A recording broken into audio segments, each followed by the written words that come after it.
missed me. I mean, did you really miss me? I don't know, this is what the internet tells me, apparently. It's nice to see you, my dears. On this, well, Sunday. How's everyone doing? Music's kinda loud, but I guess we like it loud. How are you guys doing? I hope you are doing amazing. There's so much stuff to talk about today.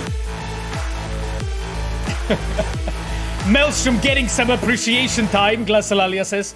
Absolutely, exactly. My Mealstrom appreciation shirt. Here you go.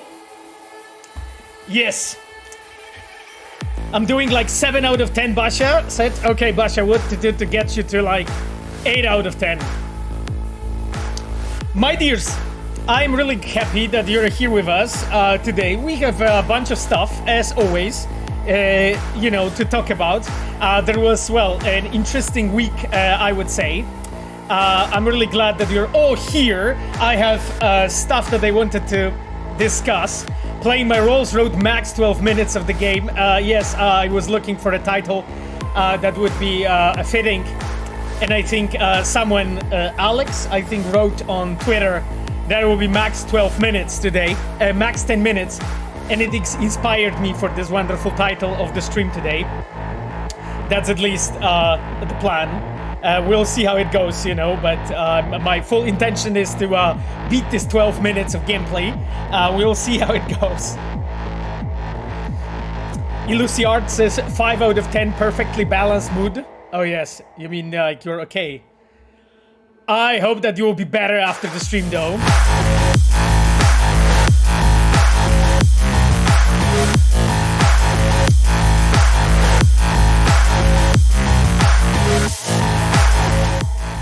How do you spell Mealstrom? Oh, whatever, I just leave it out to the vowels.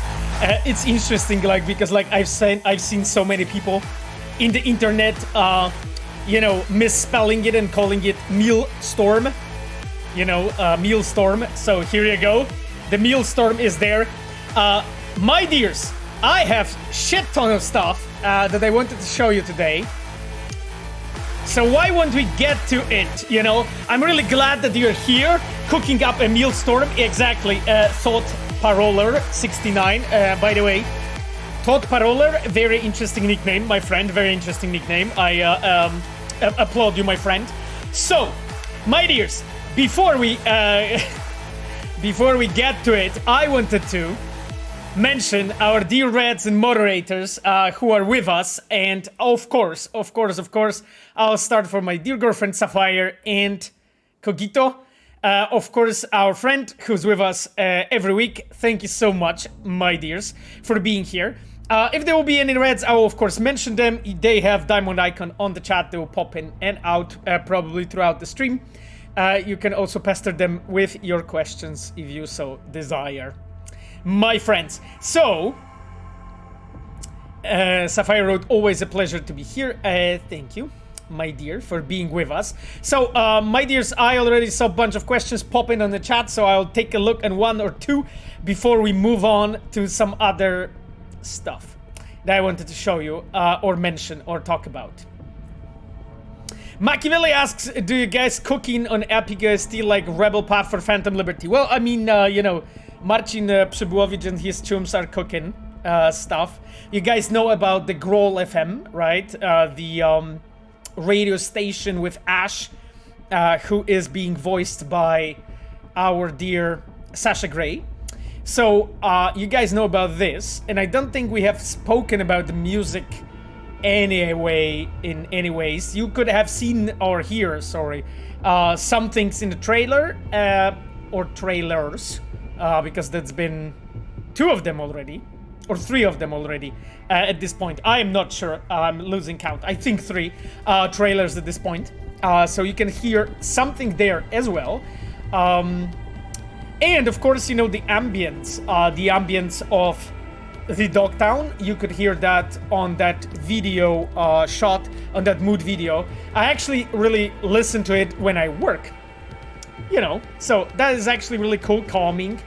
Some gunshots in the background, really chilling. really chilling. So yes.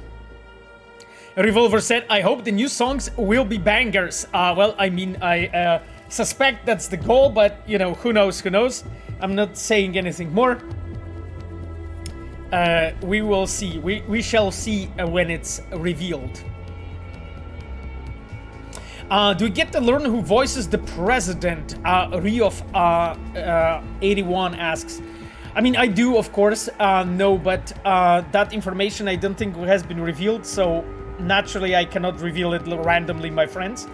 I guess it's gonna be revealed at some point. Toxic Deer wrote, I listen to Dogtown audio and I go to bed. That's nice, my friend. I hope you stay chill. Magda said, woohoo, and subbed. Magda, thank you so much for the sub, my friend. Always nice to have you. Always nice to have you. And now, something special. Something special. DJ Sasko is just serving some, you know, Outsider No More for fans and, you know, fans of the music, obviously, and of the song. I don't know if Camille is with us, but that is his favorite one.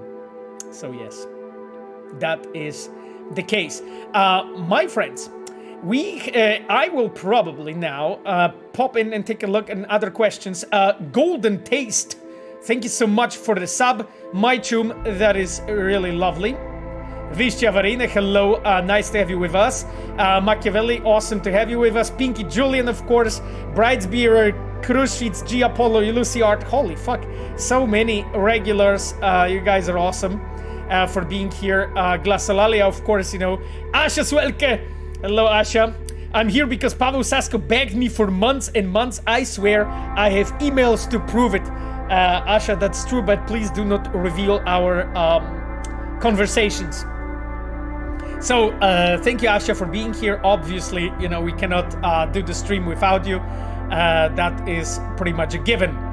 Pablo mentioned Pavel.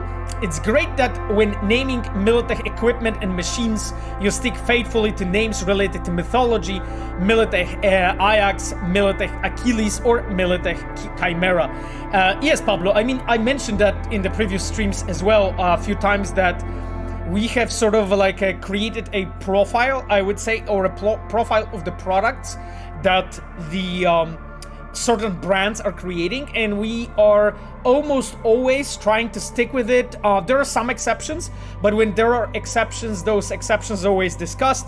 And when it comes to like any new stuff that is coming to the game, being like some vehicles or some weapons or other things, everything is always following the naming convention of a certain brand, because like for us, even military equipment in Cyberpunk 2077 and in such a dystopian world, everything is branded, so they actually stick to it. You know, they actually really try to make like a line of products when there's always a thought behind it.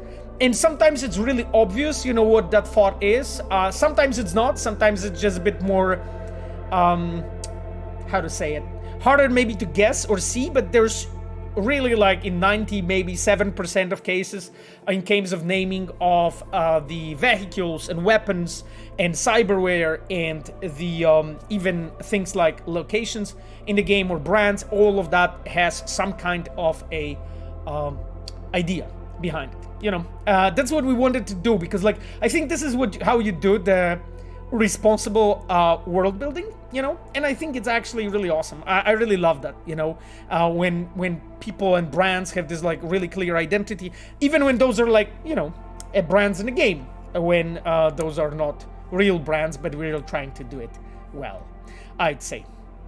Okay then, my dears, let me pick at the chat if there are any other things I wanted to address right away before we jump into some news. So, Cosmic Trash Can. So Cosmic Trash Can asks, how is the development coming along generally? You're talking about like a development of EP1, so Phantom Liberty, or development of all the projects, or people development, or we have also like some development, some buildings, you know, like a building that we finished in Warsaw headquarters. So that's also a development of sort. But anyway, I won't be trolling. I assume that you're asking about games. We probably don't care about buildings so much, or maybe people development, probably not as well, my friend. So well, I mean, when it comes to Phantom Liberty, I mean, what else I can tell you guys that won't get me fired and will be a new thing for you? I think it's going okay, you know, that's how I would say it. Is it going fine? I don't know. I think it's going okay. That's basically where I would draw a line. When it comes to... yes, I'm not really sure if I can say more about this. You know, like, I mean, we are not that far away from September 26th, 2023.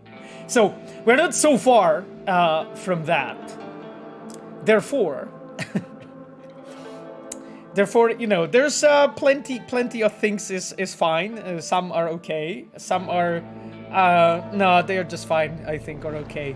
Yeah, that's it. I mean, to be completely honest with you, my chums, it's going quite okay. I have to admit, like, you have to imagine that when you're like working on games and so on, especially big games, especially games for multiple platforms, as Phantom Liberty is, we are shipping that game in multiple platforms and multiple storefronts, right? Because, like, of course, you know, I mentioned that in the past when we were talking, that different storefronts being you know, Steam, GOG, Epic Game Store, whatnot, they require sometimes minute differences between each other, so we just need to make sure that all of that stuff is covered. So that is normally the thing that... so normally, basically, at the end of the development, what happens is you have just like kind of like milestone after milestone, and you're like hitting different objectives when it comes to development. For you as a players, it doesn't really... tell you much, I guess, but those objectives are basically making sure that, you know, everything is prepared for shipping. So yes, so those are the things. That we are at. You know, it's pretty much normal at this stage. I would say nothing unusual. I would say. And well, other projects. I mean, I don't really have much more to add. You know, about other projects. Unfortunately, I can't tell much. You know. The Polaris Chums, so our Witcher team is doing okay, I would say. You know, still plenty of work. You know, the Hadar early development, as mentioned multiple times at this point. So yes, and Orion, when it comes to Orion, so next Cyberpunk, I am already in talks with our directors. You know, we are like looking into stuff, but of course, you know, Phantom Liberty, and basically everything connected to Cyberpunk 2077 is like my main objective. You know, that's like main focus. This is what majority of us, even like people that will be moving to Orion, are focused on. Even though, you know, of course, some early conceptualization and whatnot, you know, you can do it quite early, I would say.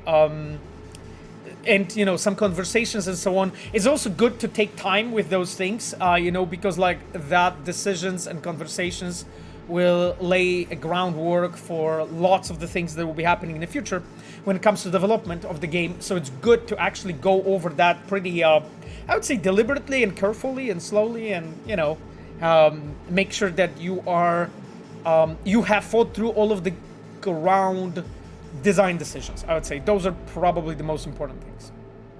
Yes. So I think that's everything I really can say without getting fired, my dears. I hope that that is enough.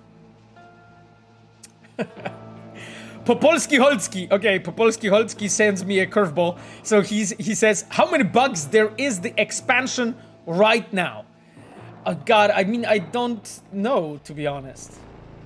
Like, I don't know, right? Like I know only about the areas that I'm responsible for, which is like narrative, open world, cinematic areas. You know, that is like my part, the whole thing there. But that being said, I mean, I cannot share stuff like this, you know, unfortunately. unfortunately. What I can tell is like that we are fixing and we are polishing. You know, we're making it more polished than it used to be, you know.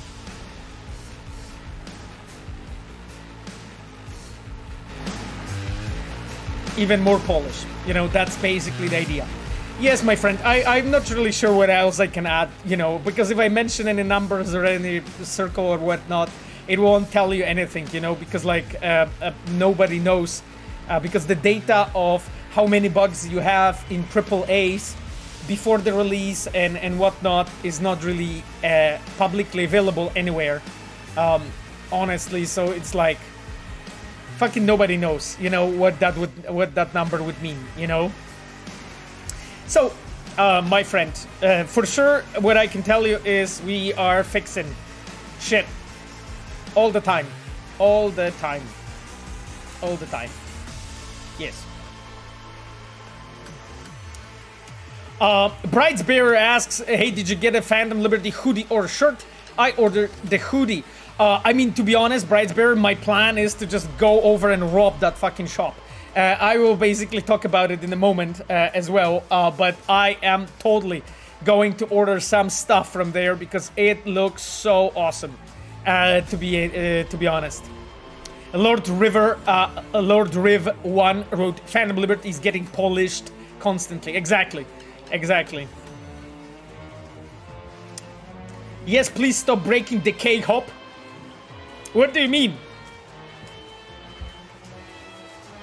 Pavel, count me in. A Pavel Joanna heist would be fantastic. Oh, Jesus.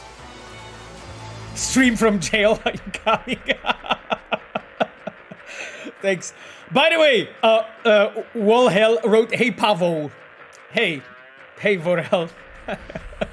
I like it. Do you guys know what vo is? Vo is in Polish. By the way, wait, I need to check it actually how to translate this. How is vo in English actually?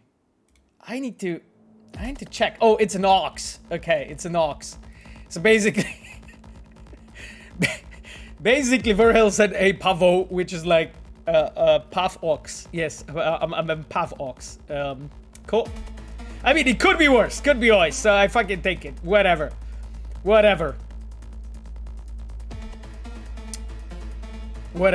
I'm so confused. Victor Alexandre said, why are you confused? Tell me. Lakina, thank you so much for the sub, my friend. Drew Concepts wrote an ox. Exactly, Drew. Nice to have you with us, by the way, on the chat. So, I groove your germ. Wrote, is there any way you could study Detroit Become Human decision-making impact? Cyberpunk could upgrade to a whole new level. Oh, I mean, to be honest, like, I used to have Detroit Became Human on my list, but my list got so fucking gigantically big for the games to play that it's not on my list anymore. Do you think I should? I mean, I know the game, of course, you know, like, I mean, I watched a bunch of it on YouTube. I watched the reviews, read the reviews, listened to reviews, but that's it, you know, and play the game. If you think I groovy germ, it's worth it, then maybe I should actually try it out. Like, right now I'm still on Elden Ring, Diablo 4, Moonlighter duty. So those are the 3 games that I play depending of which platform and where I am at the given time. I didn't play this much because you guys can imagine there is this game, Phantom Liberty, that I'm working on. It's taking some time, you know. It's taking some time, so I need to like focus and don't have like this much time to like faff around and play and have some wee time with a game. But you know what? It's like after it's shipped, then maybe I will have a bit of time. Korkova Broken says, Pavel, have you played Phantom Liberty beginning to an end? Oh yeah. I played it, I don't know how many fucking times at this point. Like, as a whole thing, I played it couple times. As a complete whole thing from like very beginning, from very end. But as like parts. Because like when I review things or when I go with my designers and we just discuss things, how things should be improved, how things should be, you know, fixed or changed or whatnot, then I played it like, I don't know. I mean, it would be probably in the hundreds. I don't think it would be in thousands. That would be ridiculous. I don't think it was in thousands. But I would say it's easily in hundreds. It's easily in hundreds. Is it more than the base game? So Cyberpunk 2077? Yes. Absolutely. It's much more. Which is also the fact that, you know, it's an expansion, right? It's an expansion. So it's just easier to manage this amount of stuff there. But yes, so I definitely played it much more than base game. Yes. Ash Beauty Fusion, right? Did you pre-order Phantom Liberty Collector Edition, or are they giving it to you for free? So, okay, historically it was always like this, that the dev team was getting the Collector's Edition always at the moment when you just work on the game, right? So I hope that I'm gonna get it, Ash Beauty Fusion, but I don't know. I hope so. I didn't hear anything about it yet, so I fucking hope I'm getting it. Yes. Stackatone, do you expect Project Orion to implement generative AI for NPCs, and what's your opinion in general about the topic? Well, I mean, my general opinion is I think it's a really intriguing direction. I think there can be really some bread made out of this flour and milk and water and eggs. And I think there is a way to bake something tasty out of that. Are we at the stage yet as an industry to be baking already? I don't think so. I think there are some key important elements missing. I know quite a bit about the topic. So there's still a bit of work to be done when it comes to things like performance and things like capabilities of it and whatnot. Because like all things considered, it is still kind of limited in many different regards. That being said, the development is so exponential and so quick as of now that I'm fully expecting it to be quite possible in the future, and I'm really excited about this. Because like, I'm a guy who is excited about meaningful innovation, about moving forward, about doing new stuff, and I definitely intend to dive deeper into it. And I know that a lot of different game dev studios, publishers all around the world is doing that. So I think like we are gonna see some exciting development in the future. It will just take a bit of time, you know, because like before stuff gets from being a viral novelty on Twitter and a recording with someone's cell phone of someone's tech demo to the point of getting it into actual big engines, to the point of actually applying it to big projects.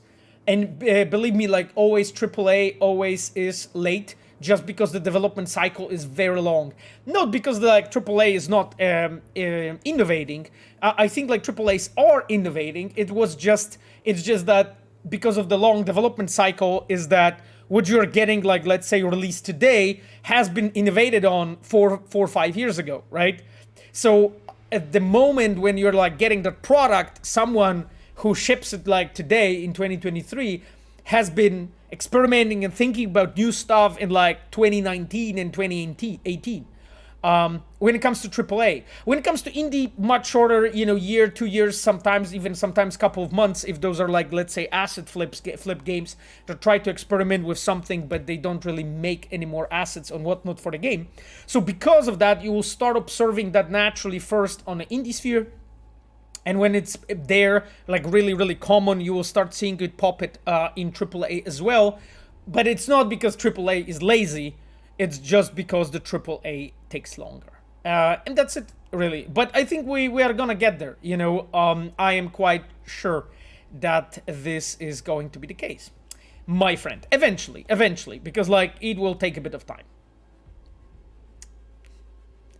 Pablo says, Pavel, which new mechanics do you think will surprise player the most? Well, naturally, if I talk about it, Pablo, it's not gonna surprise anyone, will it? Yes, my friend? The NDA mechanics, playing it by Rolls Road. Yes, I mean, I have to admit that introducing the NDA mechanics to the, to the game, that would be something. That would be something. I like it. I like it. I like it. You guys are so creative. Anyway, yes. It's the NDA mechanics that could be like kind of like a Papers, Please, you know? I think the Papers, Please is a pretty interesting prototype of how NDA mechanics could look like in AAA. So yes, absolutely, the NDA mechanics. Yes, Daxivuda wrote Papers, Please, kick W. Absolutely. If you leak, you lose. Oh, Asha said, yeah. Or like the redacted feature. Yes, the redacted feature is also quite something. Quite something. Korkova Broken, Pavel, what are you guys doing right now for Phantom Liberty besides testing and bug squashing? Polishing? Surely your work as a narrative and quest designer must be done right, so are we working on Orion? Korkova Broken, one very, very, extremely important point. So important that will blow your mind. Korkova Broken, we as designers, we do not design stuff exclusively. We design stuff and implement. Implement. Like implement. You know what I mean? So that means that we are taking something that is a concept, a loose idea, a paper design, a concept, a conversation, someone's notes on the toilet paper. We take that and implement it into the game. And then when you have it implemented and it's there and it's working, then what you do? You make it more polished. You make it more polished. So you polish it up, right? You polish it up, you remove all the bugs, you remove all the shit, you remove all the Destra cases, and then you ask the QA to torture that feature. They go in there and torture that feature. They like beat the shit out of it, you know, test it in every possible angle. Try to exploit it so hard that your PC and console is red, you know? That is basically what they do. And what is the result of that torture? Bugs and bug reports, my chum. So, answering your question, what we are doing, we are making the game more polished. Yes, that is the idea. My friend, we are basically bugfixing. Yes, at the end of the day, everyone who is actually involved in actually narrative layer of the game is bugfixing and polishing the game till the release. And then, if at the release anything is wrong, then those are the people that are working on hotfixes and patches right away, you know, right away. When your players are playing and then you figure out that, you know, I don't know, there is a possibility to like run around and swing your genitals around and they're poking through your pants, then those people are like, we're gonna fix this. And then you establish the genitals fixing force, you go in and you fix. You know what I mean? No genitals allowed. So that is basically the way it works, my chum. So it's not that, you know, after the game is designed and implemented, we like faff around and travel to, some distant places and chill on vacation, sipping drinks. We are backfixing the game and polishing it up and making sure that all of the features are implemented as well as they only can, you know? So that is the answer. I hope that you understand. And, you know, my teams are quests, open world, and cinematic departments. What those departments are doing, they're doing all the narrative content, designing it, and implementing it, right? So in the implementation part is a large part of your work. Like, you know, design part is like, maybe you like design for the first like 10, 15% of the time, but then you implement, and then throughout implementing, you're like review it, and then you go back, do some design work again, redesign some things, update them, but then you go again and implement. So we're just doing the technical work, my chum. Scripting everything that needs to be scripted, of course, you know. So that is the case, my friend. You know, all of the scene work, you know, everything connected with that. And end of the project, always, my chums, and maybe that's actually interesting for you, is the time when the post-production teams are working the most. So, what are those teams?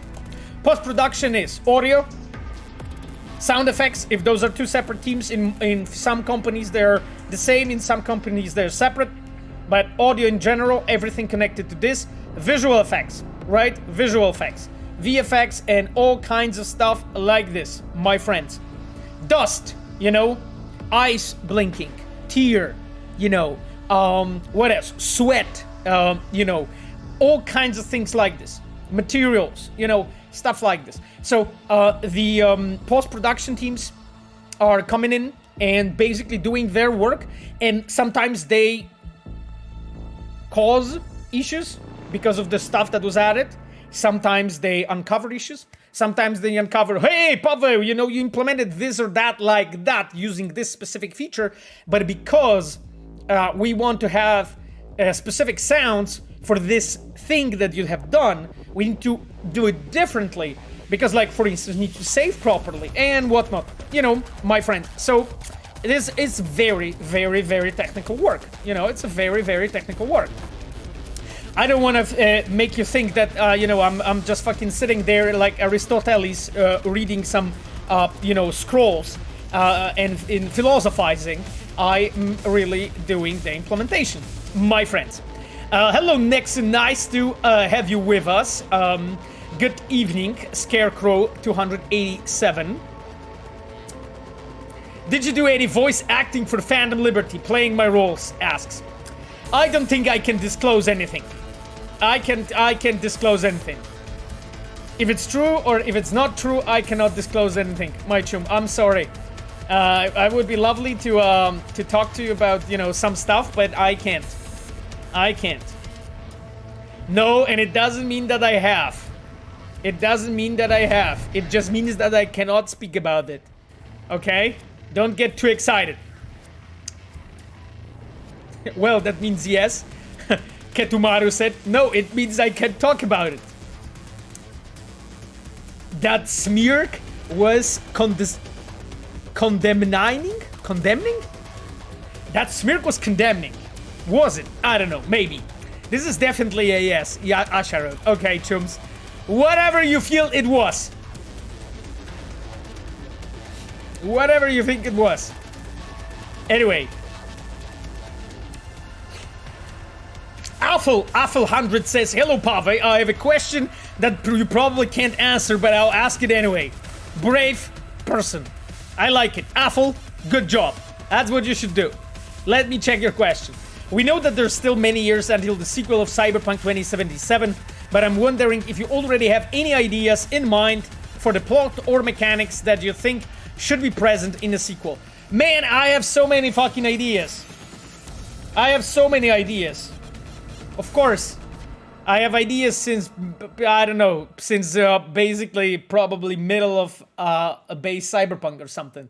Yeah, absolutely, my friend. I mean, I have ideas, like, when you're working on stuff like this, like, you just always, there are always those moments, you know, when you're just, you know, sitting with your game dev friends, you know, talking, you know, like, sniffing stuff, and then you're like, oh yeah, I wish, you know, this or that was in the game, you know, or I wish we could do this, you know, and so on.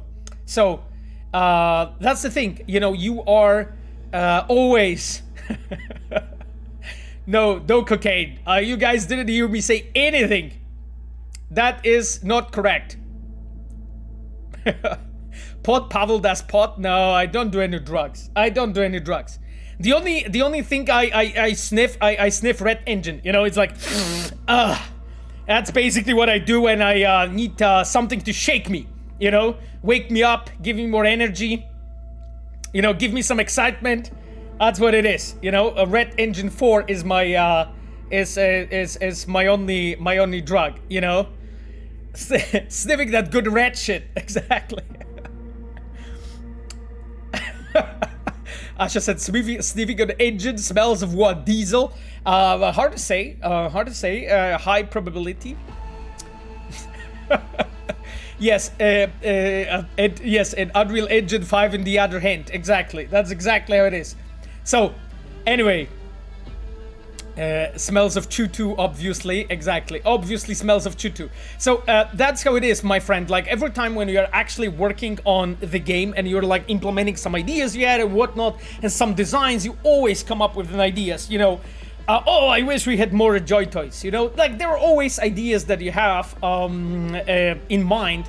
And you're like, yeah, we could do this or that, you know. That's always the case, my friends. And again, actually, some of those things that you come up with during that process, you kind of can act on and utilize almost instantaneously. And some of them are not, because they're not connected to the pillars of the game and whatnot, right? That's basically how it is, my friends. So yes. R751 asks, Pavel, do you have any news about Witcher 1 remake? No news that I can share. No news that I can share, sadly, without being a fired quest director. You know, so sadly, nope. Unfortunately. But, you know, it's okay. I think it's okay. Yeah. Neon Arcade asks, was Mike Pondsmith consulted when developing Phantom Liberty? I know he had a big consulting role for the base game. Mike's role didn't really change for Phantom Liberty, so it was identical, really, my friend. So we have had numerous consultations, sometimes about the story stuff, most often actually regarding the lore, regarding the locations sometimes regarding like something very specific that we have done, and we just wanted to show it to Mike and be like, hey, Mike, tell us what you think. Does it work? Does it not? And if it doesn't, then why, in your opinion? How would you do it differently? What do you think is a way how we could get it done and whatnot? And, you know, there was numerous conversations, but I cannot give you an examples because that would be a story spoiler. But yes, absolutely. So, like, I don't think Mike's role changed in any way, really. Like, it was literally the same as for the base game. At least as much as I recall, like, you know, our dear franchise lead, who is Patrick Mills. Patrick has numerous meetings with Mike. I also, of course, had a meeting with Mike about that topics. I even posted, I think, picture on Twitter at the time when we had one of the meetings. So, well, it was after, but yes. That was just one of the occasions. So, nothing really changed on that front, which I actually like. I'm really glad that we are keeping Mike in the loop about all of those things. This is actually really awesome. Machiavelli says, man, I wish Mike could join you on a stream and talk. Oh, I mean, I would be honored, to be honest, to have Mike here at some point, but I'm not really sure if you know, if he has time, he would have time for it. You know, he's a busy man. You know, has important things to attend to, I would say, which, you know, is completely understandable. So, but yeah, that would be awesome. I agree completely, my friend. Ratus 222222. I have a question about Witcher 1 remake. Will dubbing Polish English be changed for some new ones, or just you will remaster voices from the original? Ratus, I have no fucking idea, to be honest. What is the idea right now when it comes to that specific topic? So I wish I would be able to tell you that stuff. Besides, I mean, it's not the time yet to talk about the game. It's just too early, I would say. But I simply don't know, you know. I think there's many different angles, you know, you can do this. You can do it, you know. It really depends, you know, what the team wants to go for, you know, with this specific topic, my friend. So that's what I think. And that's what I know. Okay then, my friends, before we jump into some news, I wanted to check some questions. Sorry about laughing, because like you guys misspell my name in like so many fucking ways that it's actually really inspiring, I would say. So Warsic Live said, Povesaska. Okay, Povesaska. I was wondering if the new expansion is gonna make the world, Night City, more immersive, in quotation marks. More things to discover, more NPCs to interact with, more clubs, buildings you can enter or discover. Sorry, my terrible English. Don't worry, my friend, your English is actually quite okay, and I could understand you totally. So Povesoska has some news for you. So we definitely looked into that topic. We looked into that topic when we started designing Phantom Liberty, and actually everything that we've been doing. You know, when you look at the previous patches and whatnot, they were like kind of addressing that. Like, for instance, you know, for instance, apartments, right, that you can go in and buy and be there and so on. That is always nice. Oh, god damn it, guys! This is Moody Sheep. Okay, so we have Moody Sheep on the chat. So sorry, I will answer your question in a moment. Moody Sheep, so this is actually Matilda. Matilda is our coordinator of the narrative QA. Matilda is actually working in CDPR, I don't know, for years now. We are, you know, collaborators in crime. So every single time when, you know, there's an important milestone, you know, my teams are actually hitting. Matilda is like my really hot contact on Slack.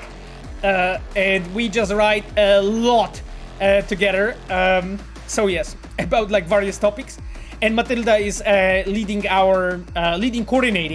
our dear narrative QA. Those are the chums that are making sure that all the quests and all the open world content, so all the narrative content is good, you know, in the game. So I was mentioning you guys basically that at the very end QA is the people that are torturing the game before hitting all the important milestones. So like Moody Sheep, Matilda is one of the people who is actually leading the charge on the torture. So here you go, you know. Matilda is your girl.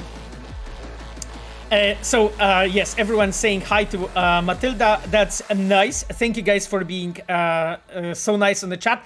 Now, going back to the question, because I fucking forgot what I was talking about. Oh yes, about the world. So, my chum, what I can say, because I cannot say like everything, obviously, but what I can tell you is like the answer is yes. We've been looking into that. I really wanted to do it. The answer is also partially no. And it will sound weird, but there are some limitations to, you know, how much work can take. The reason being that this game is really, really ginormous. And you have to have in mind that, for instance, like you mentioned, like mall buildings to enter. Like, I know that that is a topic that was like really lively discussed by our players. One thing that you guys have to have in mind, if you want to have this game run in any platform, it just cannot be so packed that you can enter everything. And, you know, like, we can talk about the design side, because I dare to question if it would be fun, you know? Because when I imagine that you can enter absolutely every building and there's just, you know, I don't know, a same-ish looking environments and interiors, as a player, you would be like, okay, this is pointless. Like, there's just no reason why it is like this. But, you know, I imagine that what you guys want is to have more interiors and then more content with that interiors, which, you know, I can understand. But, you know, then there is a point in which you are reaching the limits of what the, you know, machines can take. Like, that is really it. You know, like, there are some production limits that you have to think about when you're thinking about topics like this and planning topics like this. But there are also topics connected to just simply performance, you know, how much PCs and consoles can take. That's basically how it works, my chums. So, because of that, you know, not everything is always possible, you know, to that extent as you would imagine it was, as you would love. That being said, me personally, I love actually when a lot of interiors is accessible. We've been having that topic in mind when designing the new area. I cannot say a lot, and I cannot say much more, but what I can say is that in Phantom Liberty, a lot of quests and open world content is actually happening in the interiors, in various places that you could have seen on some of the Phantom Liberty screenshots already. But that is, I think, the extent that I can go without getting fired, you know, because of breaking my NDA, my dears. So I think that is everything I can say. You know, so yes. Let me look at the questions, because of course the chat's on fire, which I love. Hello, Kirkov Kalashnikov, nice to have you with us, my friend. Maglidar, nice to have you with us. Kirkov wrote 12 minutes of Cyberpunk gameplay, let's go. Absolutely, that's my plan. We'll see, I know it's an ambitious goal, but we will try. We will try. Sek have met 13 wrote, you are a dev, wow. Yes, that is correct. I am a dev. I am I'm glad that you're with us, my friend. I'm trying to do my best. Anyway, yes, together with my amazing teams and other departments, obviously. Guadalupe says, wow, what a cool t-shirt Pablo has. Notice it looks like Mealstrom, but Metallica inspired. Coachum, exactly, my friend. That is basically one of our t-shirts. Because like what I do, I basically go every time when we release some new stuff on our shop. I always go there and just literally rob the whole treasury. So I basically buy all of them, and not really rob, but you know. I just buy. You know, I earn the company from the money. Sorry. I earn money from the company, and then I give my money back to the company for all the clothing. You know, I'm such a loser.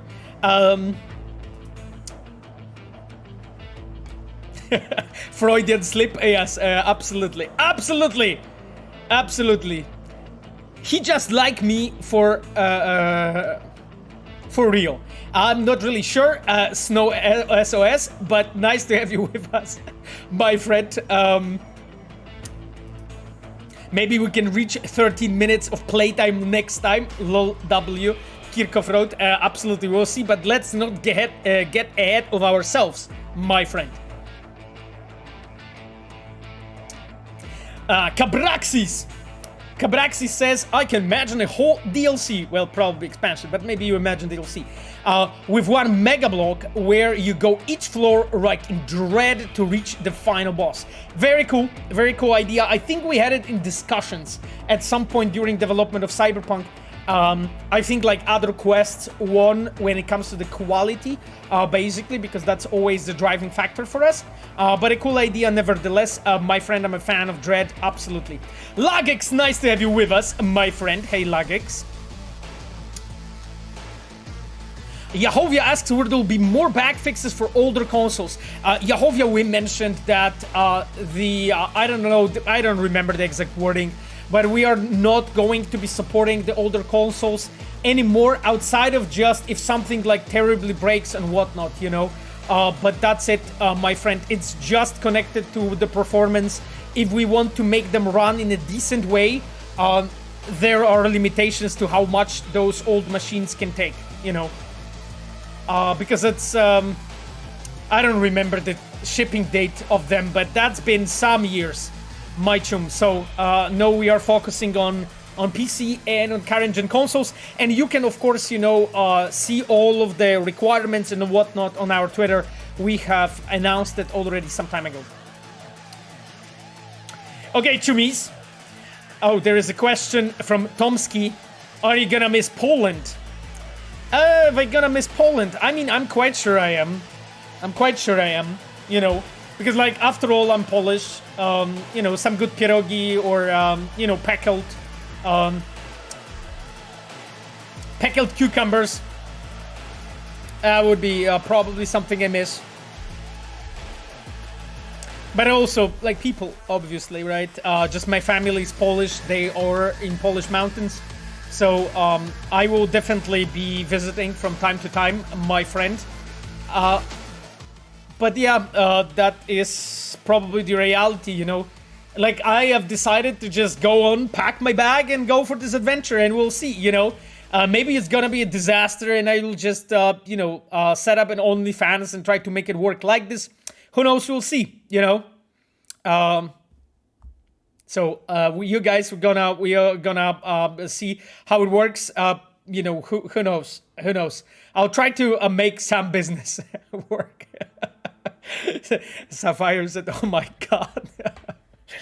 Yes. Who knows? I mean, you know, men has to eat, you know, so the decent one wrote, "Take my money." God damn it. You know, anyway, I'm not gonna be starting some secret business here, at least not yet, but, you know, Sasko OnlyFans confirmed, exactly. Trying to take Silverhand's place. Pavel OnlyFans is just him making sex noises. Ugh. I mean, actually, it's a pretty cool idea. You know, like just doing videos of just doing like a voice work.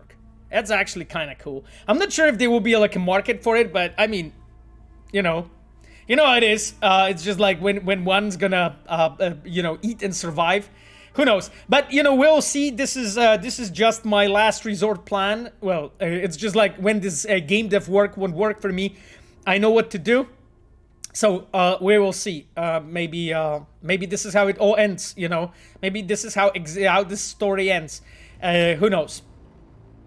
Who knows, my dears? How did you guys come up with the ideas for composing so many emails in the game? Shajare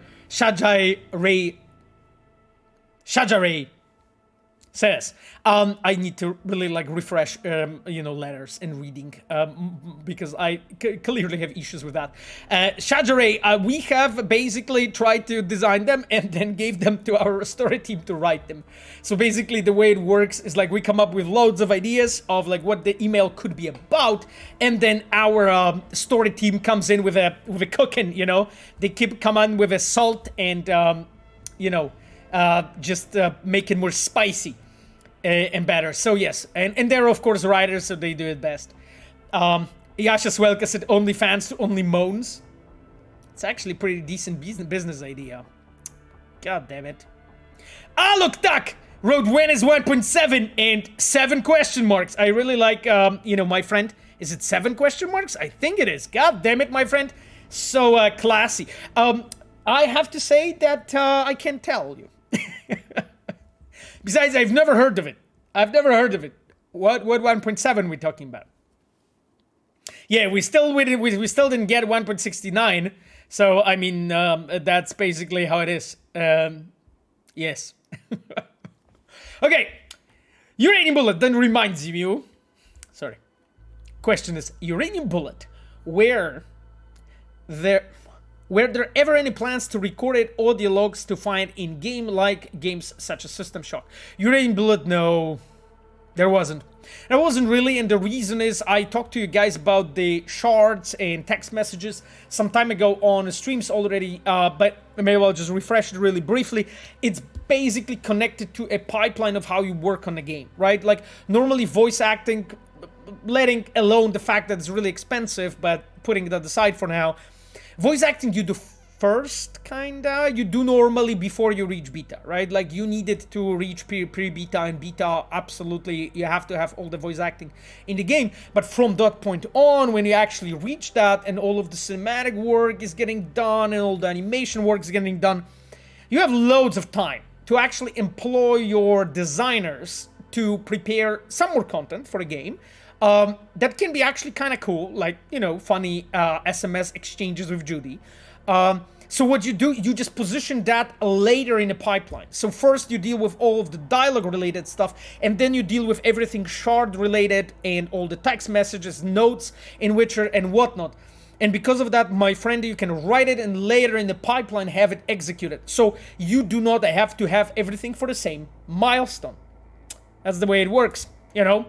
So that is it, my chum. That is the reason why some of them, well, loads of them, is actually not recorded and is later, because like we want to utilize the option not to record, but still be able to do a content for you, my dears. So this is from where it comes from, really. And as far as I'm aware, majority of game dev studios do it exactly like this. Of course, you know, some of the text messages, you know, notes, shards, whatever other games are using, are being written as you, of course, work on the game. They're not written at the last thing, essentially, but they can wait. You know, they can wait in most of the cases. So this is how it's done. Varkitect wrote Trauma Team Mission in Phantom Liberty. No idea, my chum. No comment about that. Never heard of it. How big is CD PR server? I'm guessing 200 PB. I don't know what PB is. Is that like, what is over terabytes? I don't know actually. Oh, petabytes. Oh shit. 200 petabytes? No idea, my friend. You know, I've never heard about that. And about the size of the server specifically, so don't know. It's kind of big, I think. Yeah, so. Varkitect said, Batchum! But thanks. Thanks, Varkitect. No worries. No worries. Pavo bites. God. Yes, yes, Batilda Moody Sheep wrote Pavo bites. Maybe Pavo bites. I have no idea. Probably better not to. Probably better personal best petabyte. Okay then, my chums. Let me look at the other questions, and we are just going to some of the topics I wanted to mention to you, because there's some cool shit going on. Science fiction person, I noticed how you have avoided ludonarrative dissonance. Ooh, my favorite topic. For expansion by framing it as another way to V to find a cure for his condition.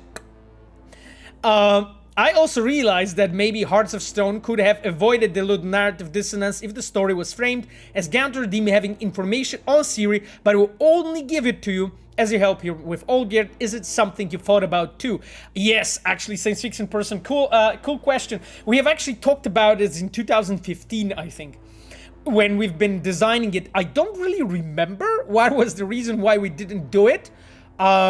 I think maybe because it was like too big of a rework and it was kind of worth it. I don't really remember, my friend. But there were reasons. Like, for sure, that topic was on the table. We were discussing that. I don't remember, though, exactly. And I also maybe even haven't been present because, like, at that time, I became the lead of the team, of the quest team already. But maybe those conversations happened before me, simply. So maybe that's why I'm not informed. For sure, I remember our story team, specifically Marcin Blaha and Karolina Stachera, mentioning that topic. But what exactly happened and why it wasn't done, I don't know. I suspect that they picked the best for the game, because that's basically what we normally do. Machiavelli. We didn't see much car combat gameplay in the trailers. Well, I mean, the journalists and players who have played Phantom Liberty already have seen loads of it, though, Machiavelli. But yes, I guess you're right that actually in the trailer, yeah, I mean, there are shots from it, but yeah, you're right. I mean, it's not like a whole lengthy section. And we saw only a few short seconds. And all of it was first person. Is car combat going to be only first person? Because driving in third person optional, and I wonder if it's the same for car combat. Machiavelli, I mean, if it wasn't revealed by the journalists who played, I shouldn't reveal it. I'm sorry, my friend. So, like, I am certain that players who played the game, being like, media influencers or just players who just visited, for instance, you know, our stand in LA or during Summer Game Fest playdays, or the people who have been in all of the events that we've attended so far with Phantom Liberty definitely played it, because I know they did. But the if it wasn't revealed, then I shouldn't reveal it. That's the situation. I think this is when I need to draw the line, my friend. So I totally get your question. I totally get your question, but I really can't say much. Nico Putkilo said, why I am banned? I am not sure, to me, what you mean. You are definitely not banned, because we can definitely read your comment, my friend, and I don't see anything, you being banned in any way, my friend. I'm not sure actually what you mean, but I'm glad you're with us, my friend. I don't remember anyone banning you, and we literally, like, banned, like, I think 4 people in a 2.5 years, or almost more. when I'm streaming. Oh, sorry, that was a mistake. No worries. Nitko Pukilo. I was just concerned that something happened. Machiavelli said, man, I wish I could play too. Okay then. So, I think this brings us to some of the topics that I wanted to talk to you chums about. So, my question is, my dears, about the Phantom Tour. So, who did you guys get the invite? Who got the invites? Tell me in the chat. Delamain said, please ban me. No, Delamain, you need to be nasty, but don't be, please. Can be arranged. Oh God. Endersik 4 wrote, I did. That's cool. I know that I think I saw Basha say that she got it, and I think I saw Cybervesna saying that she got it. We're gonna play Phantom Liberty, guys. Yeah, Crucifix wrote, exactly. Oh, Pablo said I didn't get it. I'm sorry, Pablo. I guess it's life. I don't know. I was not the one who was making decisions, so I'm innocent. Mr. Snail cries in American. Well, Mr. Snail, we were literally in the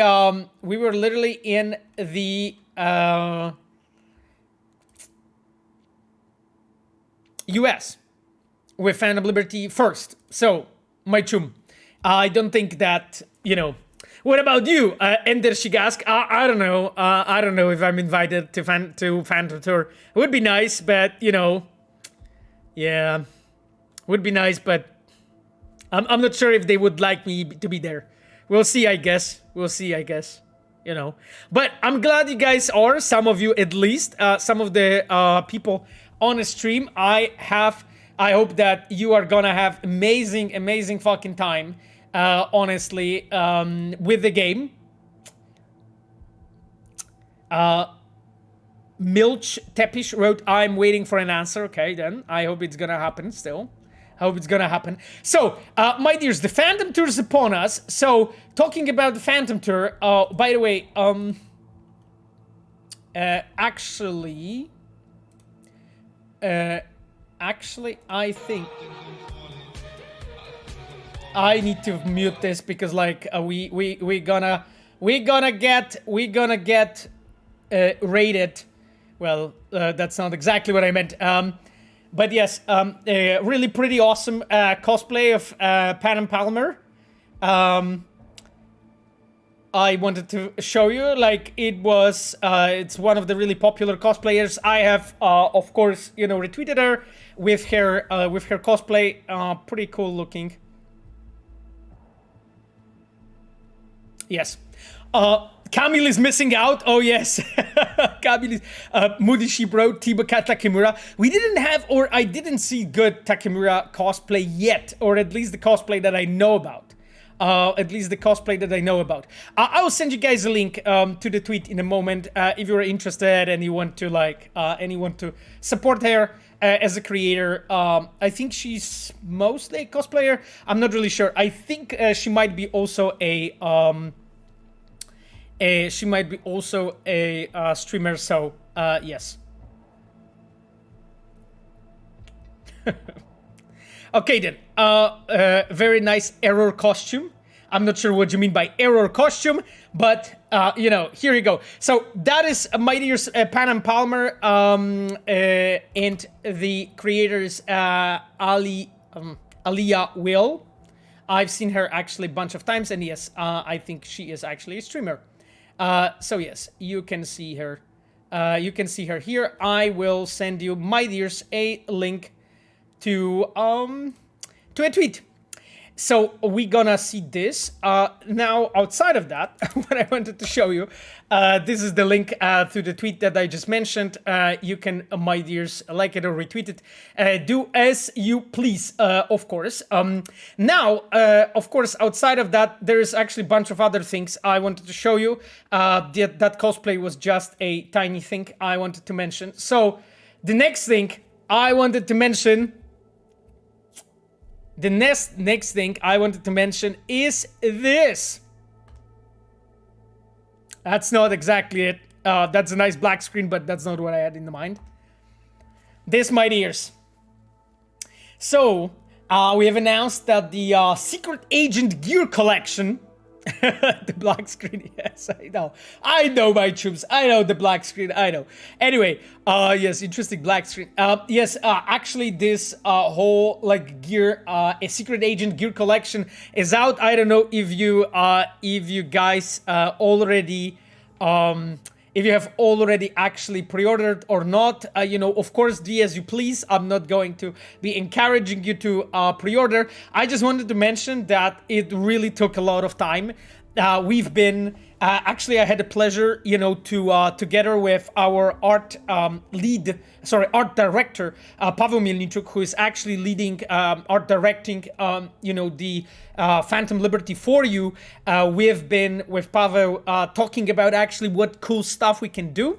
And of course, this is from where the idea came from, to actually have, you know, Somi or Songbird together with Solomon Reed as a figurines, and then this coin from NUSA. We're just looking for stuff that actually works quite well. And you also have the 10 of Swords. I'm not gonna spoil actually what 10 of Swords is, but I hope that you guys are gonna check it out. It's of course a comic book. Insanely beautiful, Guaraluz says. Yes, I will link you guys this thing in a second, because there is basically a whole set here that we're gonna look in together. This widescreen is interesting. So here you have it. I will basically link it to you on the chat if you want to, of course, you know, try it out. Please go for it. There's a question: can we only buy the comic book? I have no idea, Ubacount. To be honest, you just need to probably check. So yes, I have no idea. The and now I think, can I actually? Oh yes, I can display those pictures like this. So yeah, here you have them. They look really cool together. So I definitely want that figurine. I definitely want that Phantom Liberty figurine. So it's gonna join, you know, my other Cyberpunk figurines on my terrace. My terrace is not outside but inside. So yes, it will be all there covered. My dears. Yes, and the title of the comic book is 10 of Swords, but I'm not gonna spoil exactly the story. Glassalalia said it's a tarot card. It's a minor arcana. Yes or no? I don't know. I'm not gonna say anything. You guys will see. I'm not gonna spoil anything. Pablo says Songbird has a different cyberware than in the trailers. Oh, Pablo, I know. Why do you think that is? Probably because it's intentional? What do you think? Probably because it's intentional. So, what I wanted to mention is like, you know, the same as always, my friends. Like, we are trying not to do any random shit, you know, and all of those things that are here, you know, and everything that's written and whatnot is, of course, you know, thought through carefully to just give you like a great experience, you know. So that is really it. So, 10 of Swords, as I mentioned, really a cool comic book. Yeah, Moody Sheep, Matilda Road knows, both are way prettier in the game. Yeah, I mean, of course, you know, especially when you can see them with a path tracing. It's actually looking quite cool, I have to admit. Yes, that's the new USA coin. I love the coin. Yeah, I mean, as a collectible, I think it's very awesome. This new USA coin. So I really like it. I'm so confused and can't track of all comic books, Ketumara said. Yeah, I know, Ketumara. You know what I did? That's why I actually went into the Dark Horse website and I bought this like hardcover that is a sum up of all the comic books. It's not 10 of Swords though, because this is the Phantom Liberty exclusive, I think. But it's all of the comic books that Bartosz Tybor did with all of the artists. I think it's 3 of them as a one hardcover, volume 1. So basically, what I'm doing, I'm reading those comic books on the Dark Horse app, basically, so I can have it in electronic version first, and then I buy the hardcover version. That's like my plan to basically keep up and know what is coming and where, because it's so much stuff that, you know, yeah. Ash for... What the hell is your nickname, my chum? Ash for Days. I would love Carrie figurine. Oh, my friend, I would love to be honest. It would be really rad.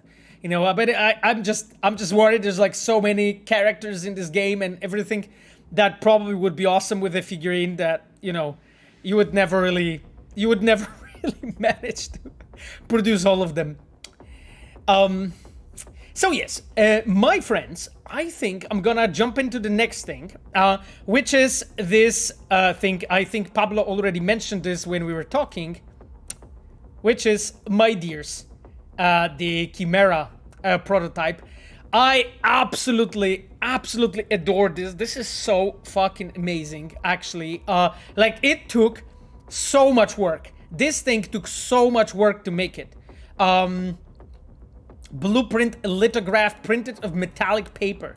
You know, this took actually so much work to prepare this. You know, there's like so many iterations. But I'm actually really happy with this, with the way it actually turned out to be, this Chimera thing. So I hope you're gonna enjoy. Chimera's badass. Chimera's badass. It's very cyberpunk. Lithnograph. Yeah, pure fusion. Exactly. This is it. And then my chums, I think, yes, exactly. And this is a picture that basically combines everything. So I already sent you the link. Now, why I'm sending you this? Because, like, I think till the end of today, you have it. You have it, my friends, with a discount, right? If anyone wants to actually jump in, let me actually check it up, because, like, I wanted to go into some other stuff. Just let me show you this. That's not what I wanted to show. That's a big spoiler. That is it. You know, you can see that the Red Gear, actually, you have 20% discount until July 23rd. Anyway, I'm just mentioning this in case anyone actually knows about this, or in case you have actually missed that point. So yeah. That is what I wanted to mention. And now let me really quickly actually take a look on our Red Gear shop.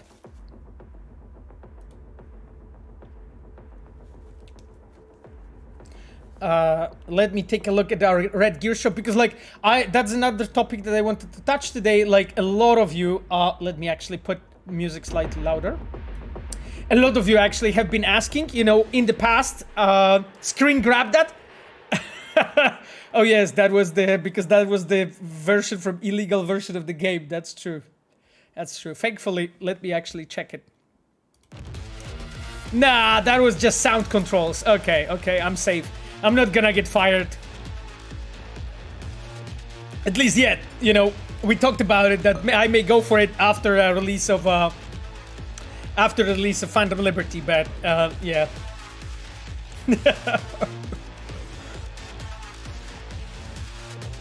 Okay, then. Eventually, Asha said.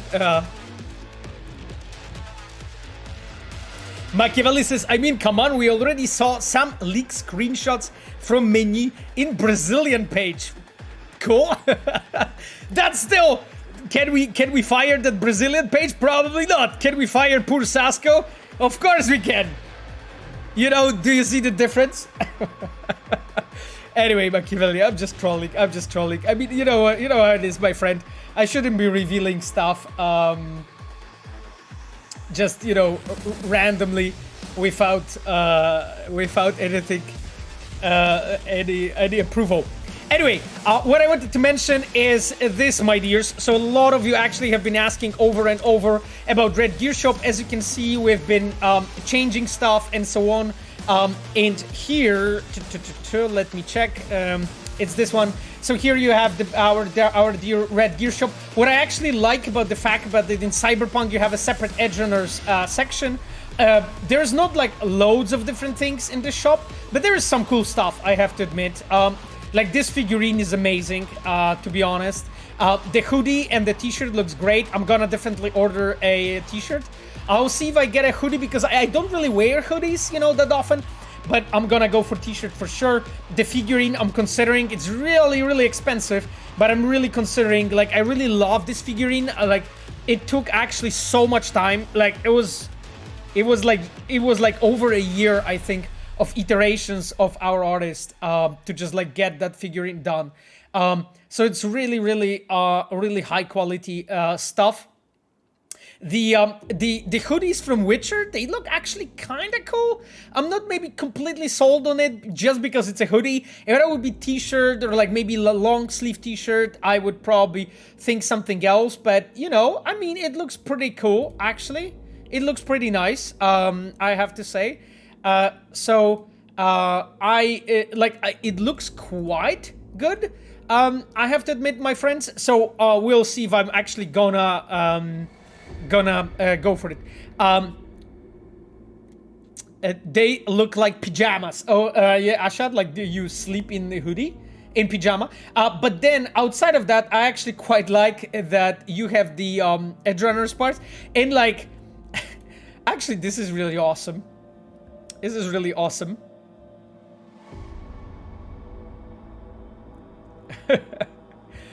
Oh, Moody Sheep said, I know what I'm saying. 3D printing in 3 time.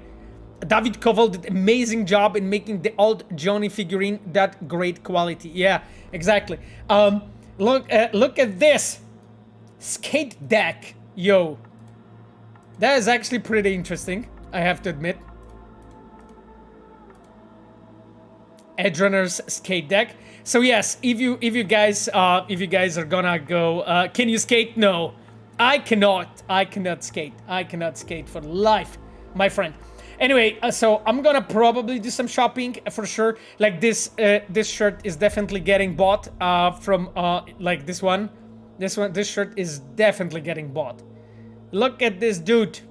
Really cool. Really awesome Edge Runners t-shirt. Definitely. What an intense black, by the way. But yes, that's beside the point. I'm definitely getting this t-shirt, my chums.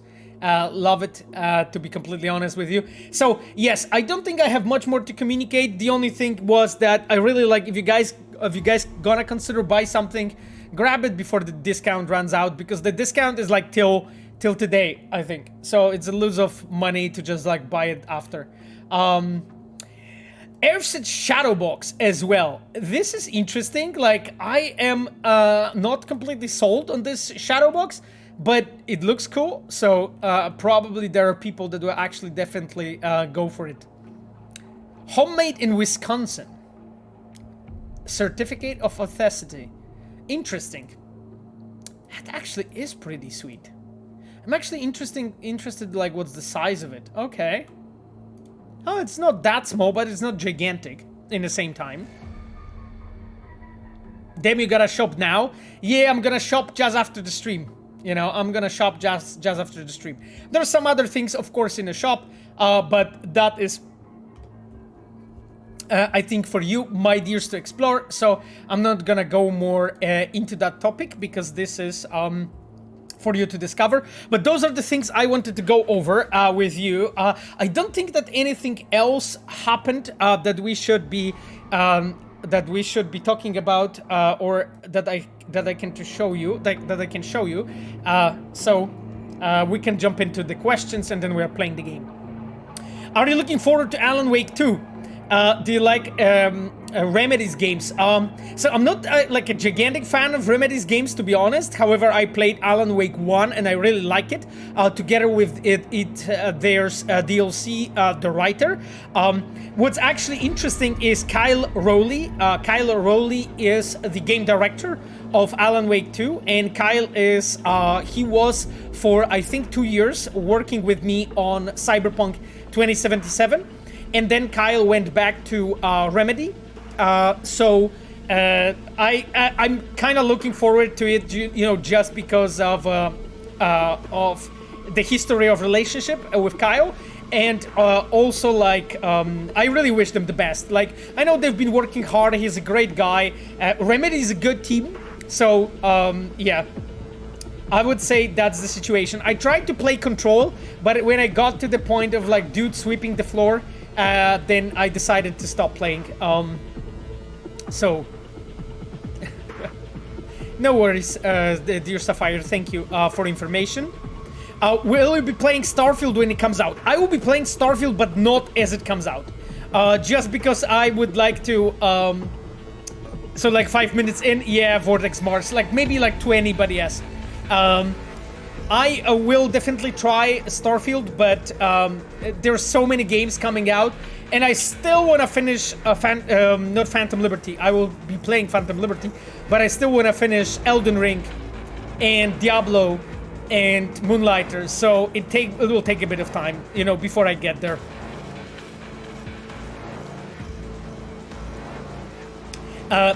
Stpad says, "Hey Pavo, I want to play Cyberpunk so bad when the DLC comes out. It's an expansion, my chum.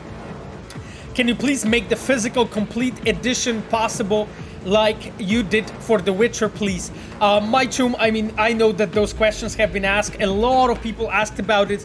We know about it. I'm not gonna be mentioning anything about it, unfortunately, because this is a stock market related information. I cannot randomly, as you can imagine, share something like this because I will be streaming as Fired Quest director. So yes.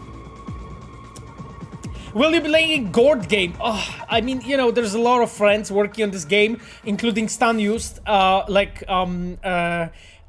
I do not plan to play it at least early. It's just too many games. Yeah, there's a question about Zelda. Yeah, I still have Tears of the Kingdom to play. I actually got it as a birthday present from Sapphire. So I already have Zelda in the in one of the shelves waiting for me, so I can actually jump in anytime I want on Tears of the Kingdom, but I really seriously don't have time. Because I really need to focus on shipping the Phantom Liberty for you. I really need to make sure that everything is as good as it can with the game, and everything surrounding it, and there's loads of work connected with that. I'm also involved in some other things, connected to like promotion and all that stuff, so I really want to be like focused and wired on Phantom Liberty. I need to make sure you guys get a great experience, and as much as I can, right? I'm not gonna be fucking faffing around and playing games in a time when I should be working and shipping the game and so on. So I'm really, really focused on that. The thing is that, so there's just not that much time left, really, honestly, for anything. And then, I still need to read books, I still want to, listen to some books. Right now I'm listening to an audiobook, which is The Control Freak. That's the audiobook that I can actually really advise you guys to check. That's the audiobook by Cliffy B, Cliff Bleszinski. So, yeah, faffing around, exactly, Asha. So I'm listening to a audiobook by Cliff Bleszinski, the one about, how his history went and so on. So I'm really liking that one. And I already bought the Doom Guy by John Romero. So I really want to listen to that one as well. So those are the audiobooks. And I'm also, and I still have like plenty of books to read. Specifically like books by James Ellroy. I want to also reread the whole Sprawl trilogy and some of the Cyberpunk classics as well before my core work on Orion will start. So, guys, like, you can imagine that it's so much going on that I really need to be very, like, strategic. Cool shirt, Pavel. Thank you, my chum. It's a Mealstrom. Here you go. A Mealstrom shirt. How's your Chinese study going? Exactly, so my Chinese is going, I think, okay, I would say, not great, but not bad. I'm right now watching when I work, specifically when I'm doing the backfixing, I'm watching the Chinese dramas. Basically, there is a great Chinese drama that I'm watching on Netflix. It's called something about love. It's basically a love story, but it's so funny. And I'm watching it because I'm working. When I work, I can just listen to Chinese basically just to perfect my pronunciation. And I just learned, the words so that I can actually hear the pronunciation better. Because like when you're learning a language, one of the best and most important things to do is just to be surrounded by the language. So I'm actually, as much as I can, I do try to watch stuff in Chinese if I only can. So I'm just going over like stuff on Netflix that is just not maybe like really inspirational watching, but I can watch it with in Mandarin with and sometimes I watch with English subtitles if it's a bit more difficult. If it's not so difficult, then I go with Chinese simplified characters and I try to watch like that, and it goes quite okay. Like I definitely like the words and sentences that I know I recognize right away, and I learn the new context and so on. So that's actually a great way to learn language. My chums. Will you play Invincible? Oh God. I don't know. No release date yet, but release window is Q4 2023. Science fiction person didn't have it in plans, but I would love to be honest. Like, I would love to play more games, but I just like, I need to be strategic with my time. So, I just cannot play everything. Like, I'm doing my best. And I honestly love playing games. I'm not playing this much, not because of the fact that I just don't like it. It's just because I just don't have time, to do it. And it's not that I don't have time, it's that I spend my time on building things for you rather than on playing game. That's it, playing games. When I play, I'm playing, Phantom Liberty. That's what I'm doing, But anyway, when Phantom Liberty ships, I'm definitely going to be playing a bit more of the games, and I'm definitely going to be keeping up with my books and with my chains. Moody Sheep Road +1, yeah, exactly. Weed Simulator, yes, exactly. Like, play that, Power Wash Simulator and wash everything, clean everything, I know this Hello Chinese app does wonders to learning Mandarin quickly. I mean, I was using for quite a bit of time oh God, I forgot the name of the app. I'm so slow right now. I just have it in the tip of my tongue and I forgot. Jesus Christ, I forgot the name of the app. Duolingo, yes. I was using Duolingo quite a lot. Right now, slightly less. I'm just focusing more on my learning and hearing, He forgot. I didn't forget. Power Wash Simulator. Yes, Power Wash Simulator is great.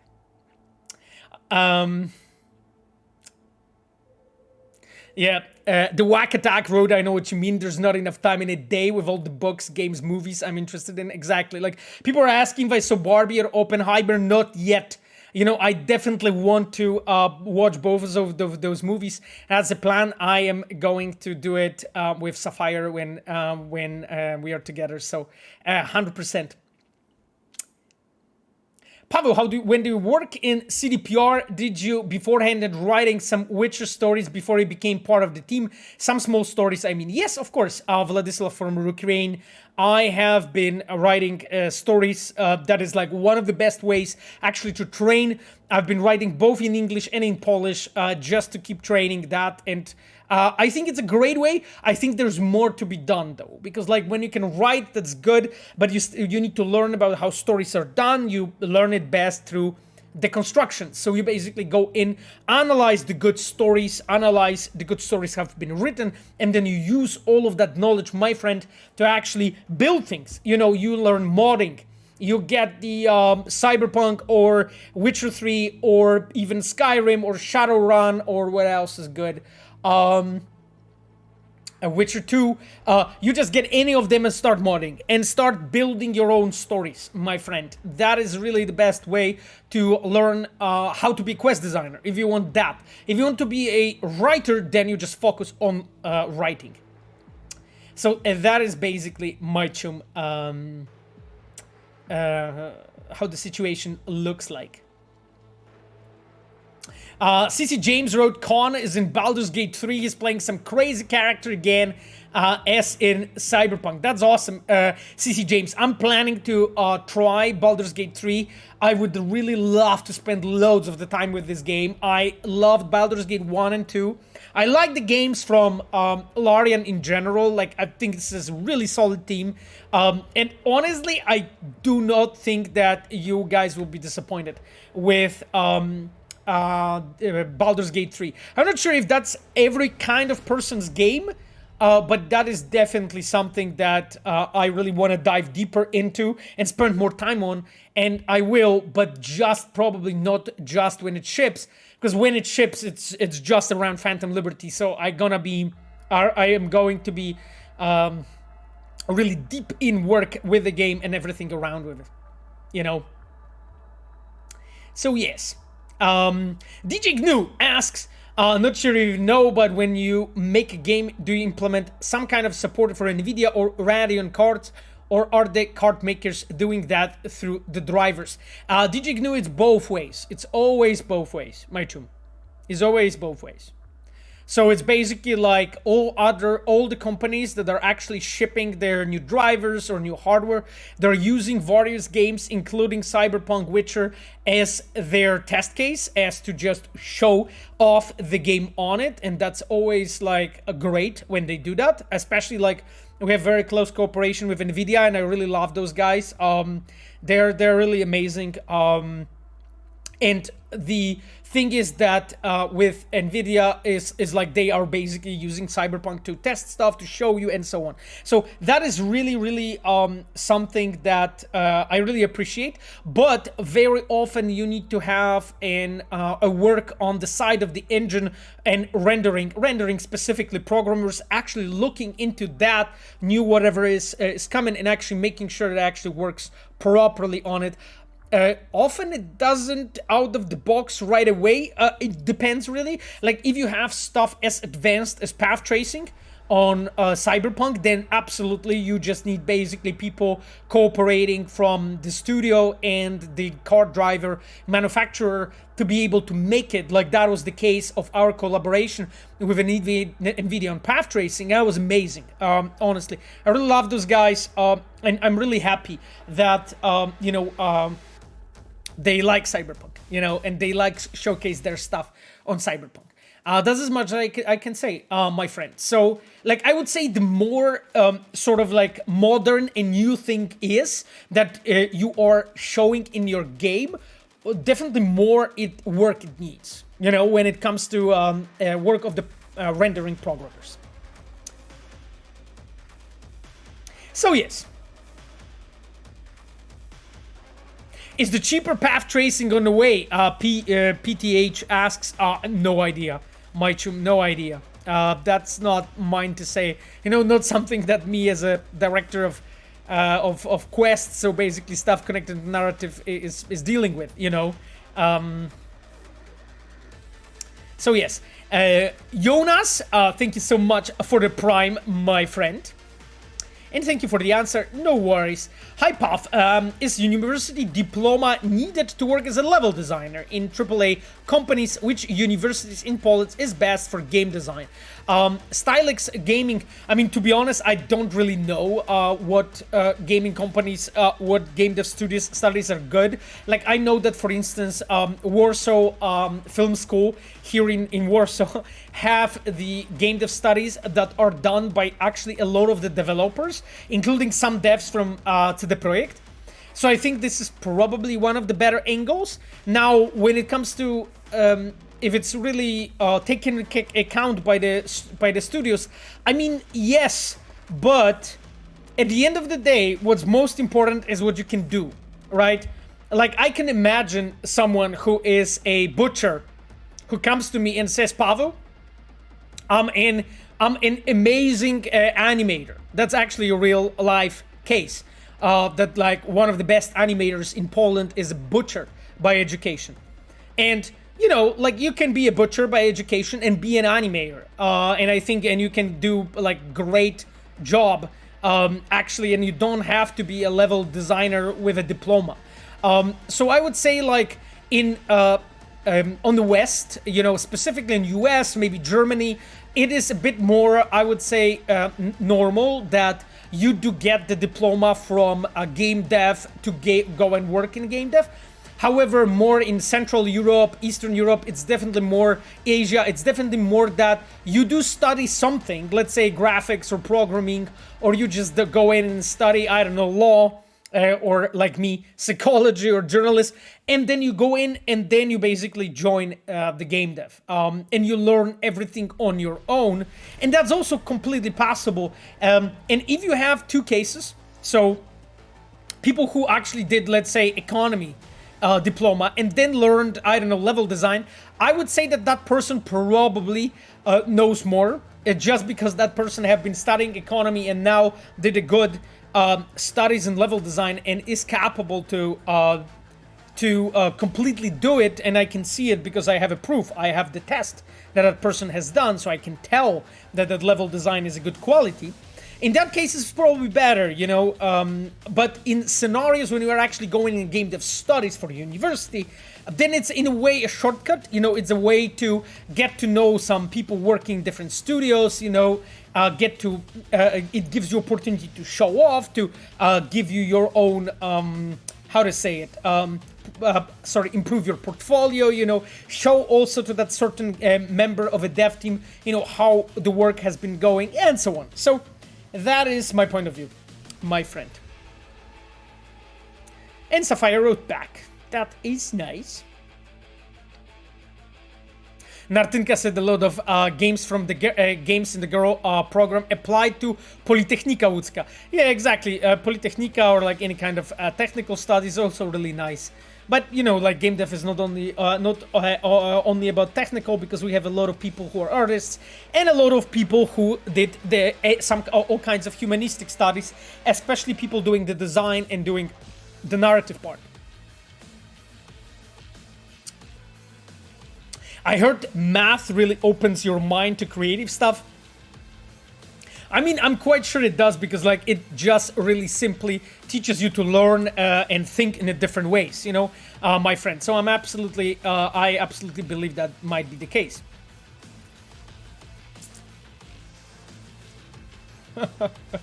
Vortex Mars said, I appreciate this stream so much as someone who really wants to get into game development. You're the man, Pavel. Hello. Thank you so much, Vortex Mars, and good luck, my chum, with your path. Maybe we're gonna work together at some point. Who knows? You know. Apollo Load LSD opens your mind. Yes, I mean, that probably is the case, but I'm not really sure if it's a great career path. You know, just study the LSD. But, you know, who knows, Apollo? Life can be surprising. You know, that development can take surprising paths. LPP Prince, thank you so much for the sub, my friend.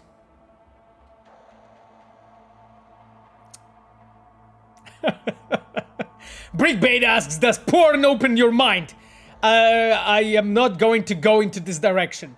It definitely opens some things, but I am not going to discuss this on this family-friendly stream, my chum, so better stay away. Yes. Team Barbie, Kruszwitz Road, okay, cool. I guess Team Barbie is the thing. Oh God.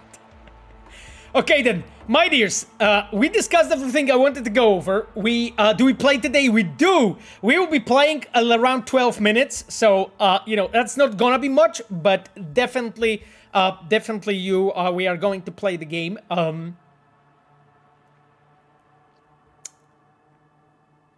Science fiction person says, on podcast, Piotr Mistygacz from Techland said that he's automotive engineer, but is a lead technical level designer. Yeah, interesting. You know, that is it. Is there any things that you wanted in game, but was impossible to put for some reason? Nico Putkilo said. I mean, you know, I definitely wanted to like, you know, Penis 3. But, you know, just consumed too much memory, performance, that, you know, wasn't possible. So, that was like the first one. It just like stabbed me in the back. Outside of that though, no, actually everything went in, I think. Anyway, my dears, I think that's a 2 minutes ago family-friendly stream, I see. Yes, Big Kid, that's unfortunately the development. I'm almost done with playthroughs for Cyberpunk Ash Purity Fusion set. That's sad, my chum. You can replay it, you know.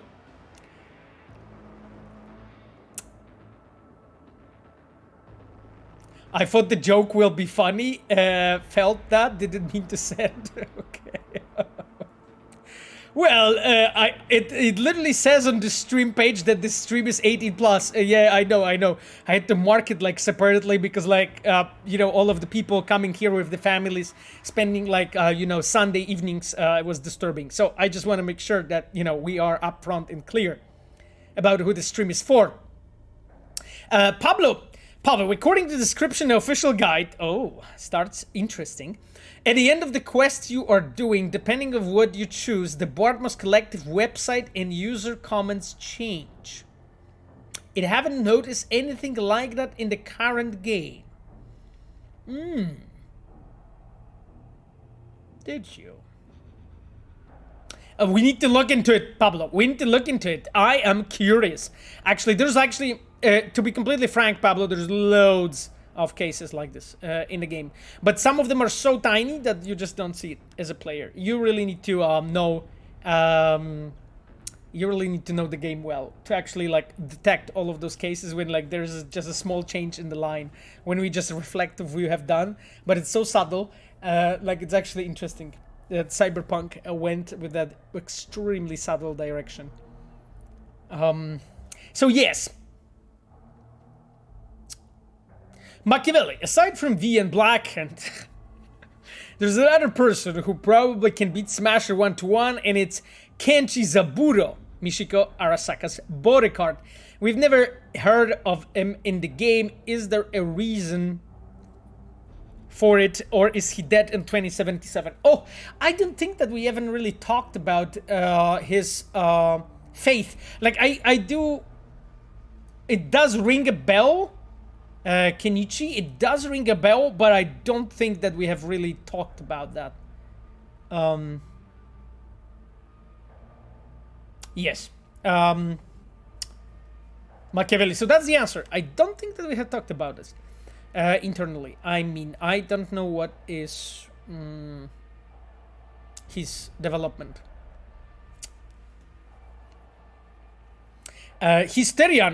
Hysterian asks, do you know if GOG is looking at phones as potential target platform? Most require bits and scattered between many FOSS projects, only displaying Surface is not ready on Android. I have all 3 games running on Linux protocol. A bit slow, its phone is really old but stable. Jesus Christ, my chum. No idea what are you even asking about. You probably know much more stuff about those topics than me, judging from your question. So I'm not gonna even dare to try to answer what you have in mind. I'm sorry. No idea. What do you think about Anomaly Baldur's Gate 3? Do you approve this developer saying that numbers of things done this game should be called standard? That is actually such a cool fucking topic. We need some cool music to talk about. Okay, chums, let's touch this. I like this. So I saw there was actually a lot of conversation online, on Twitter and whatnot, about actually the Baldur's Gate being an anomaly. And again, I do know from where the devs are coming from when they are saying it's an anomaly, right? I do get it from they are coming from. However, I do not like the fact that we are just pretending that we shouldn't be trying to up our standards and just do better. And again, this is an early talk, so I didn't finish Baldur's Gate 3. I don't know, guys, if you have finished Baldur's Gate 3, but definitely it's a bit of time before we'll get the game and probably beat it completely. I've seen something saying that there's 17,000 variations of endings, which is very interesting. I imagine those are all minuscule changes, though, but it's probably this many variants that exist, which is interesting. Definitely cool. Definitely cool.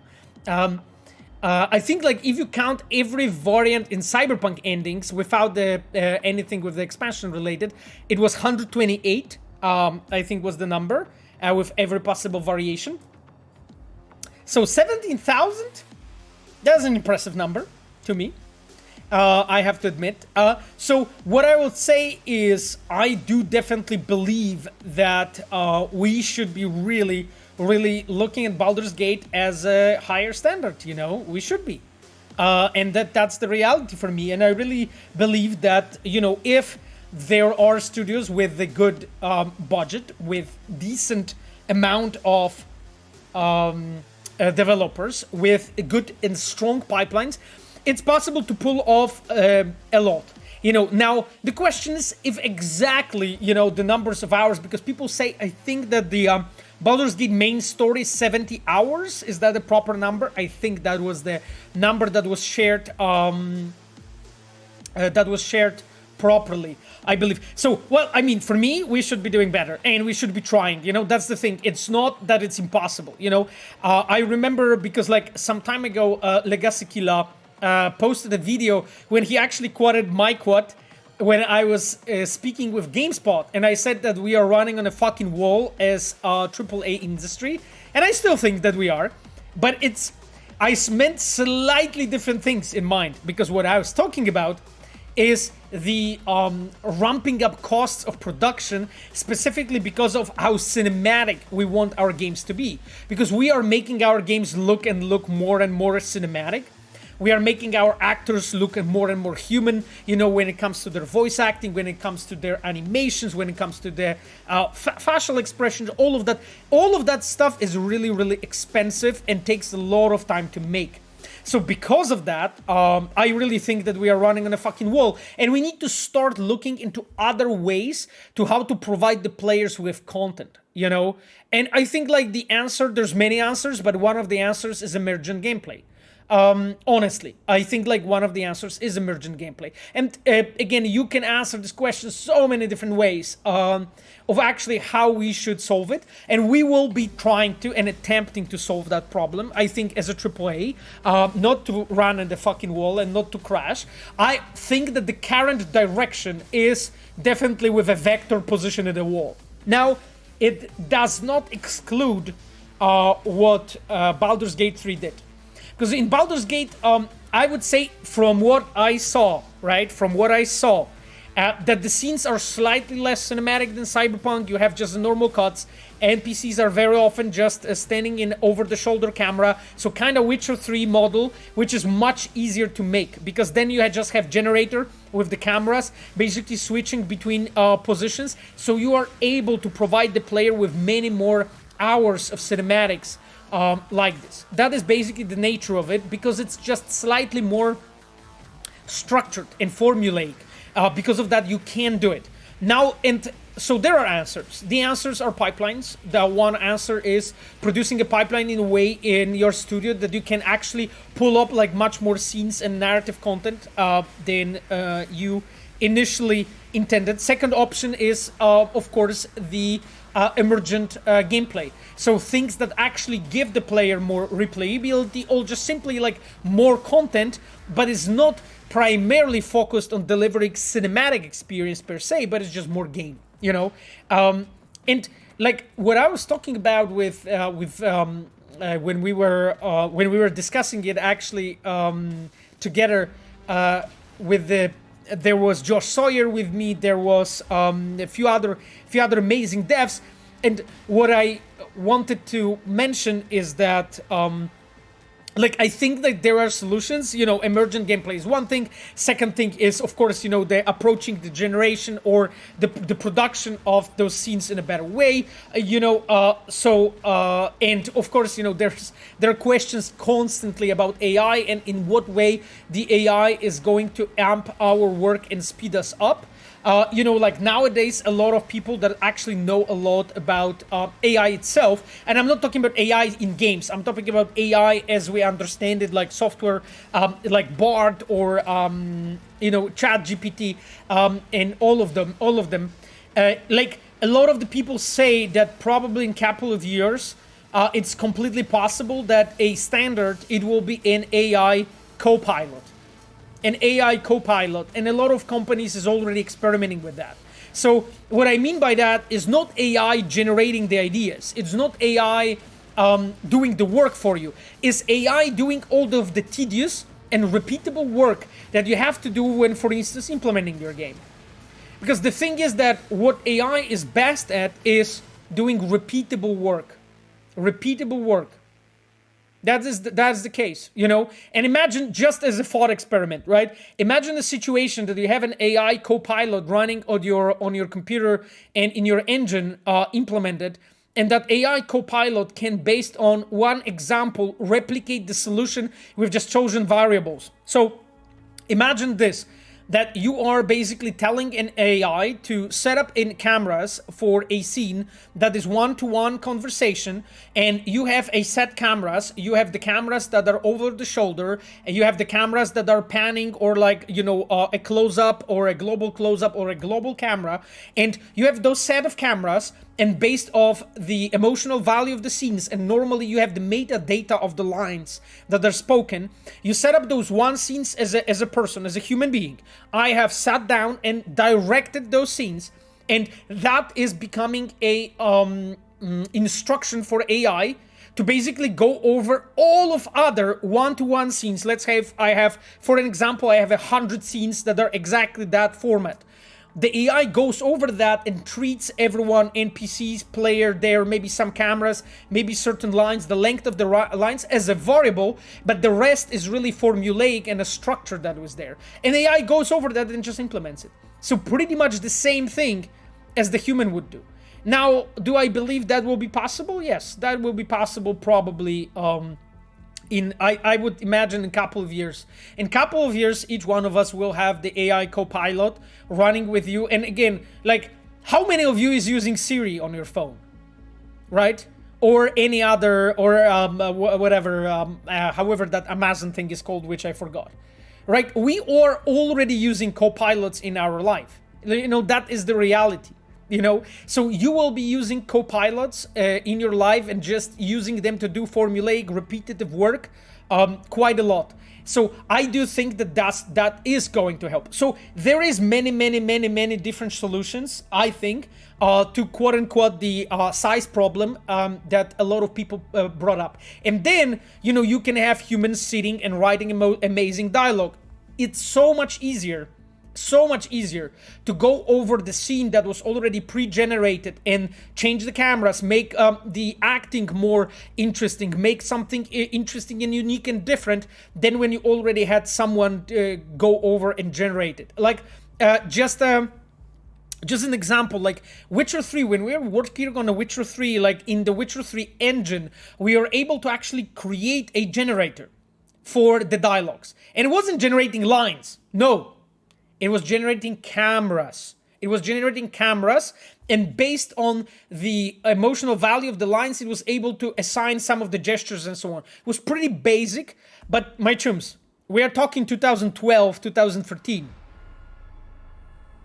We're not talking today. That was 10 years ago, what I'm talking to you about. And we were able to use it to run over, and for instance, a lot of the generated scenes have been used like this in Witcher 3 for instance, all the vendors. All of the vendors have been the generator that I'm talking about, so the one that based on the emotional value of the line and based on the cameras and how many characters you had in the scene, was able to go over that scene and generate it. And then when you had designers, it was in most cases cinematic designers, but sometimes quest designers, go over all of those scenes and customize them. We're just going over, giving better acting, being better movement, more beautiful camera stuff. It's so much less work to just go over stuff that is already done in a simple base form and just make it better. That's what I mean, my chums. So that's what I think it's really possible, and AI will be able to do it because, like, we do have fucking generators. We use generators in game dev since like 10 years or so at this point. Like, for instance, the generator that everyone pretty much is using nowadays, which was a novelty around 10 years ago, is a voice generation, right? We used to have the so-called Ivona, you know? So basically very, very like sturdy and computer looking like voice, basically generating the voice. But nowadays, you know, when you write the lines, you're able to generate the voice in a very crude way. This is not the final voice acting, it's still actor doing that. But as a matter of speeding the process up, checking how the scene looks like, how it's going, is it cool, does it flow well, and so on, so much better to just like generate those lines, talking voiceover, not writing. Generate the voiceover for it so that when you play, you are able to, as a person reviewing it, designer, just see the whole thing, play it out, be like, okay, this is how it is. And then you can go in and spend millions on actors who record proper lines with the great acting and then feed that into your game so that as a player, when you play, you have everything with beautiful voices. That methodology was used in The Witcher 3, expansions was used on Cyberpunk, was used on Phantom Liberty, and that is going to be used even more and more. So as I'm saying, like in game dev, we do already use generators of various forms. That's why I think like there is a very clear pathway that I'm seeing that we can improve those generators, and to the point that it will become an AI copilot for you. And really, like, I believe this is the future. And again, don't get me wrong, this is not 5 years away. This is 2-3 years away. I think this is 2-3 years away at this point. And it's gonna happen. Like, there's so many companies. I'm not talking about game dev right now. I'm talking just business and software. So many companies experimenting and working on this. So you're gonna see it happen. My dears,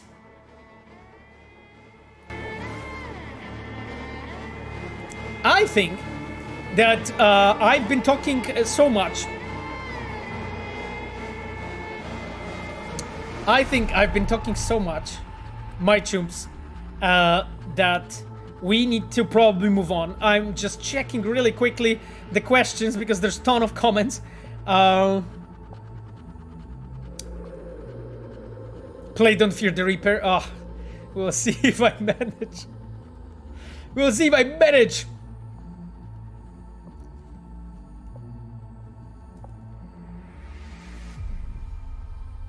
Hearstein generating height maps with AI instead of stacking noise, and that tweaking it manually also sound like just improvement without taking someone's job. Exactly. I mean, there's just so many things that actually AI can improve us, can help us out improve. So, yeah.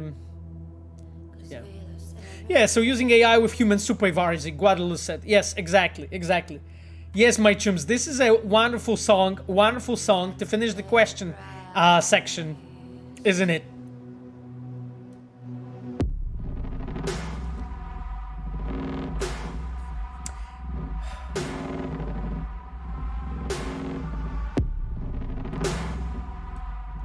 Okay then, let me look at the questions, if there's anything more.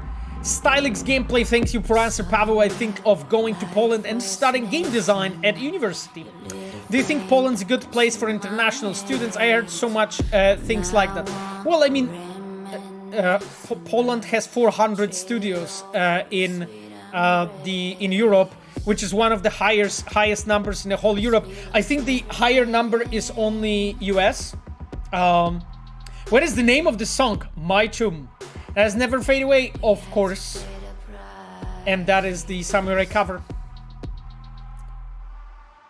There's a canvas with two faces of fallen angels loved and lost. It was a passion for the ages. Scumbuggy X. Cool shirt. Pavel, thank you so much, my friend. A random question about Johnny's Malorian pistol. You get it relatively late in the main story, but it feels like you can't upgrade enough to be one of the top endgame guns. Was that intentional? interesting. I mean, I assume that it was, because like that would be a question more for our gameplay designers, my friend. I am worried that I do not have enough knowledge to answer this, but I can poke them and ask. You know, I'm actually curious myself. Thank you for your question, my friend. Where are the aliens hiding in Night City, Pavo? BC Big Coyote asks. No idea. Buffy 567 asks, new Refuse songs in expansion? Question mark. No answer, my friend. I cannot speak about anything that wasn't revealed in any way. So if it is or if it isn't, I cannot say anything. Quassel says, I might go to bed. Good night. Okay. Good night, Chumi. Thank you for being with us so much.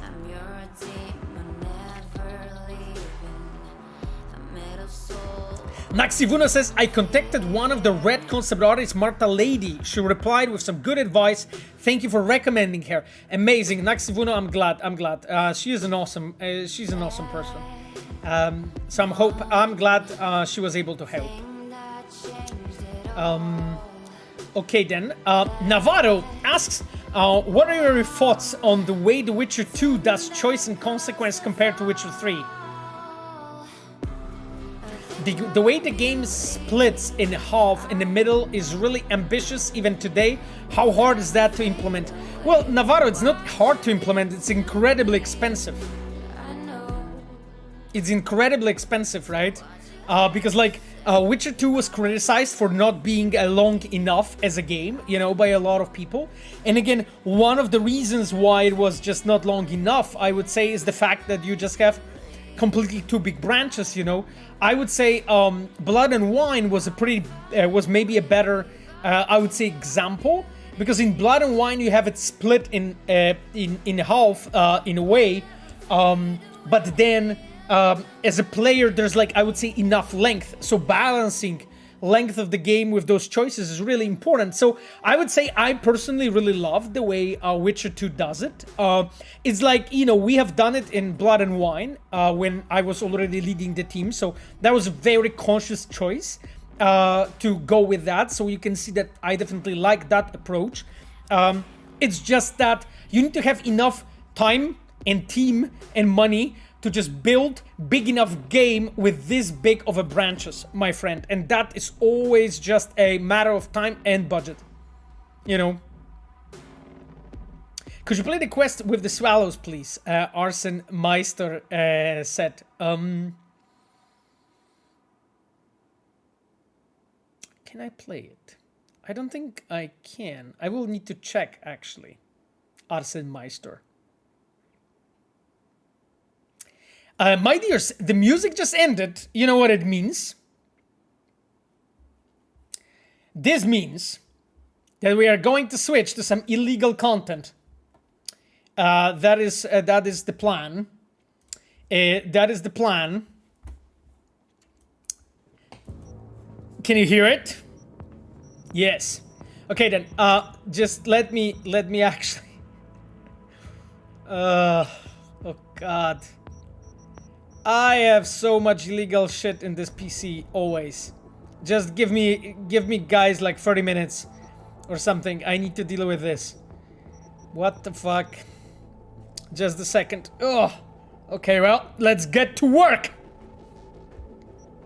Let's get to work. I need to remove all of that.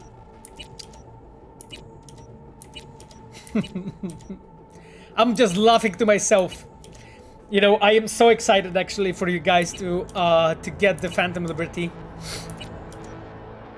Phantom Liberty is one thing, but just the update. I am so fucking hyped, honestly. But you cannot be hyped, okay? You cannot be hyped. Please remember about this. We talked about it, okay? Yes, I'm removing schlongs of Cyberpunk right now. Penis 3. Hyper-realistic genitals, you know, enhanced penis physics, all of those I'm actually disabling. You know, no fun allowed. Unfortunately, that's the reality to me. As the reality. Okay. That is not the right one. Okay, cool. Okay, disable this. So now, just a second, my dears, and I'm with you. Just need to make sure that we won't get, you know, destroyed because of what I have here.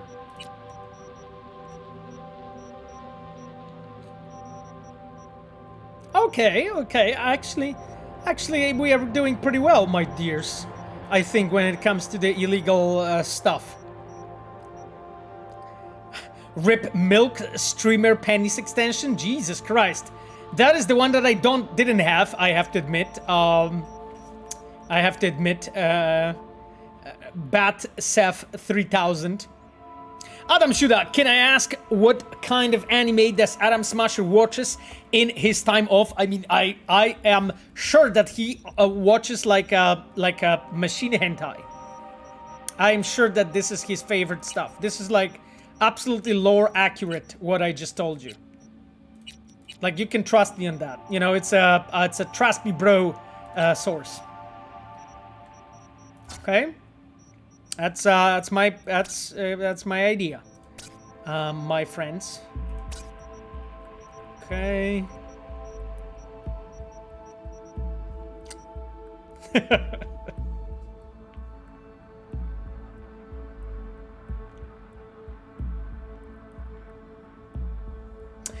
The head of Lorien said that they were only able to work on Baldur's Gate 3 because people at GOG introduced them at the Wizard of the Coast. That's really cool. That is really nice. I actually like the fact that, you know, they say openly those things and put the credit where credit's due, right? This is always nice. And, you know, that's the thing. You can see also, like, one of the truths in game dev, which is that, you know, we don't really compete with each other. We are just trying to work together, you know, and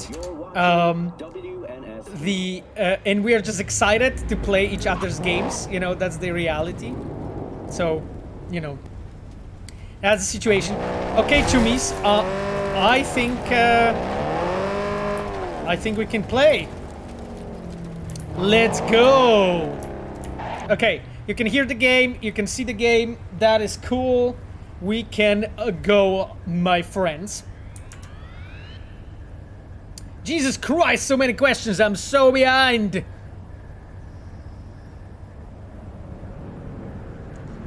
I'm so behind. And the next team t-shirt, what we cannot buy. I mean, the next team t-shirt being like, you mean Phantom Liberty? Well, the Phantom Liberty t-shirt is off the shelves for the team, of course, but you can definitely buy it in the Red Gear shop. There's some Phantom Liberty stuff there. There's a question from Mosaic Frog. Is there a Phantom Liberty Night City Wire planned? My chum, I cannot speak about that. My chum, as you can imagine, you know, I'm gonna be streaming a recently fired quest director, you know? You can see the game. Don't troll me.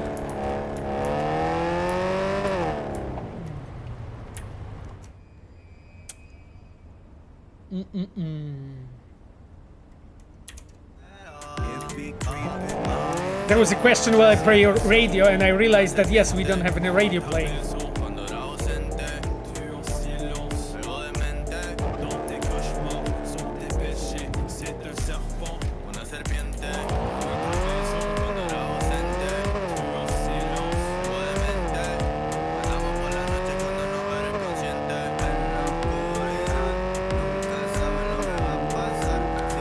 I love this.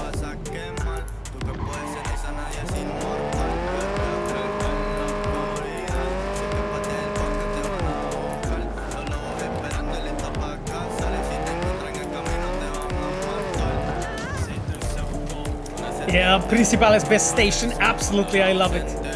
Pacifica vibe.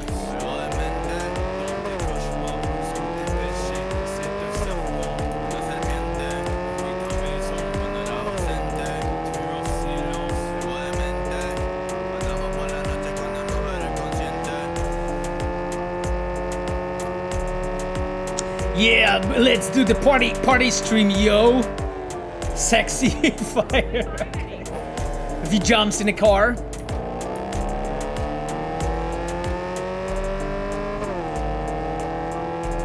My favorite from Principales are Dinero and Barrio. Oh, Dinero is awesome. Pavel, could you read Pablo's question? Where is Pablo's question? I'm scrolling. Oh, Pablo, yes. Pavel, can you... Pavel, can you check the Bartmoss website before and after the quest to show us the difference? Let's go with it. So, I will try... But how to do it, actually? How to do it best? Because, like, I think I need to jump to the closest computer... Because I think, do we have that in the apartment? I think we do. So let's jump there and let's see. Let's jump and let's see, because I'm actually curious, you know, Pablo, myself.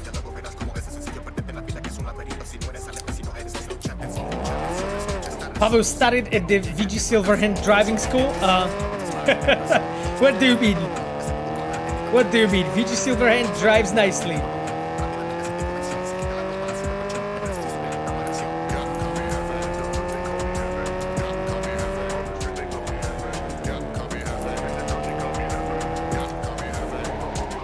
Oh, that's not what I wanted. Okay, we should drive there, actually. Considering problems with the 4090 melting, do you have a suggestion of alternative GPU handle Phantom Liberty? Well, I mean, I am running this on 2080 Ti on path tracing. This is 30 Ti on path tracing.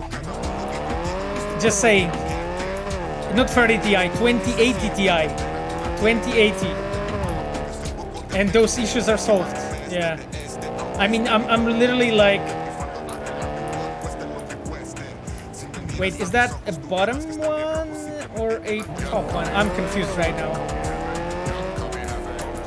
Okay, I am driving here.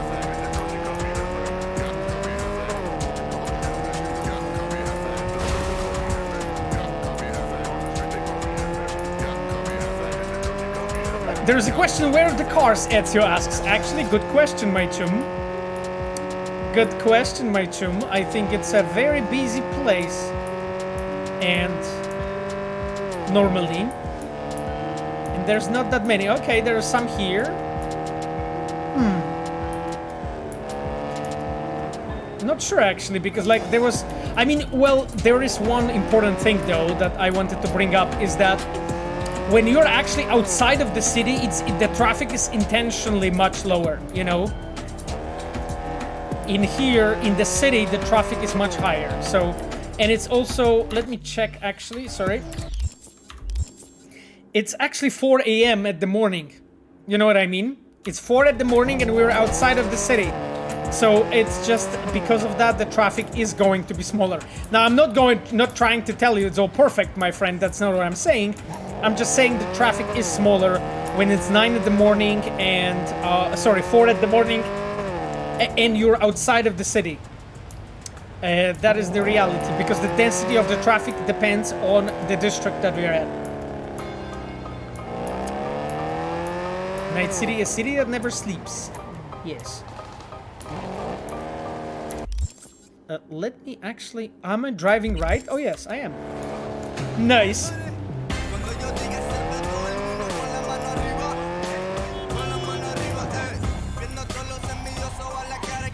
Is that here? Yes, it is. Okay, I got it. Okay, Chumis, let's go.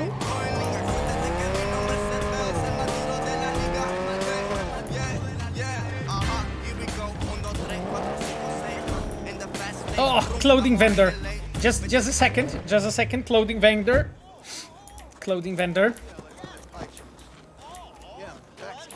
I don't think I've been here. You selling new or used threads? Used. Nobody's willing to ship any new stock all the way out here. But who am I to complain?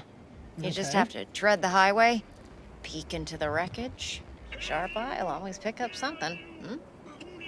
Playing in my Rolls Road, that's a reverse crib. Yeah, I'm aware, my chum. I'm just wondering if there is a PC that I can access, because I got my brain melted for a moment. I wonder if River's nieces are still creeping on bad. For sure they're I Machiavelli. That's the case. It's a horror element of the storyline. How do you feel about going to Unreal 5 for Cyberpunk 2 in terms of what it can be done? Well, I mean, I feel reasonably optimistic. Looking for some decent outerwear. Not very optimistic, but reasonably optimistic. Luck! Our prices are out of this world. Get it? Okay. Chumis, do you see any good gear that you want to check? Because, like, I really wanted to, that is not in wardrobe? Holy fuck. That is, like, loads of them.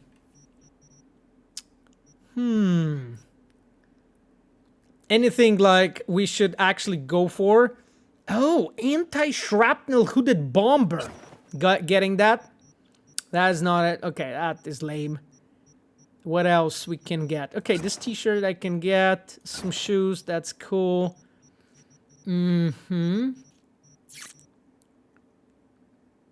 Interesting.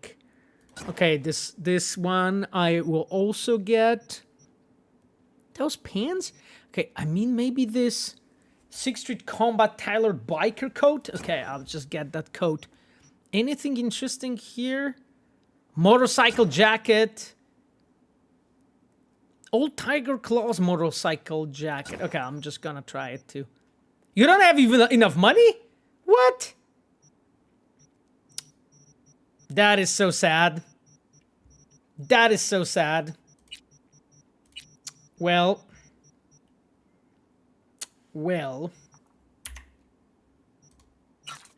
We sold junk. Here you go. No junk allowed. Yeah, let's just get rid of this stuff so that we can, you know,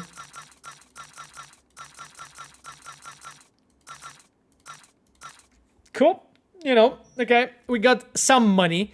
It's not loads, but you know, it's fine. It's fine.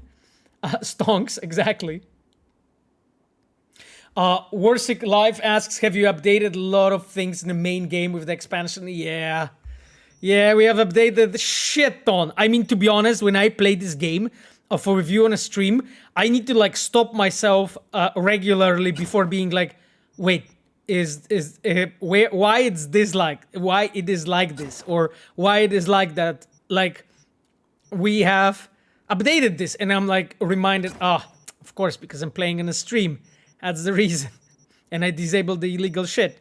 So, that's interesting. Okay, this bodysuit, let's get it.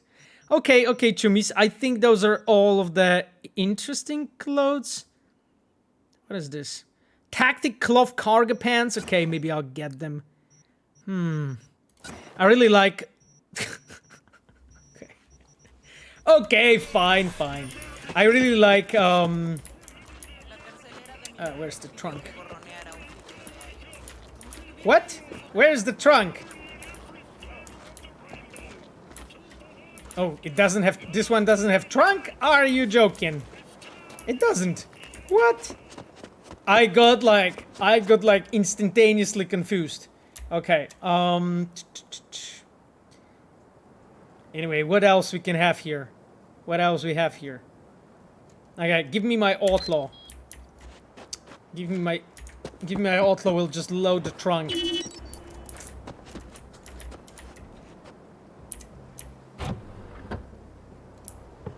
That's nice, but that's not what I wanted to do. Okay.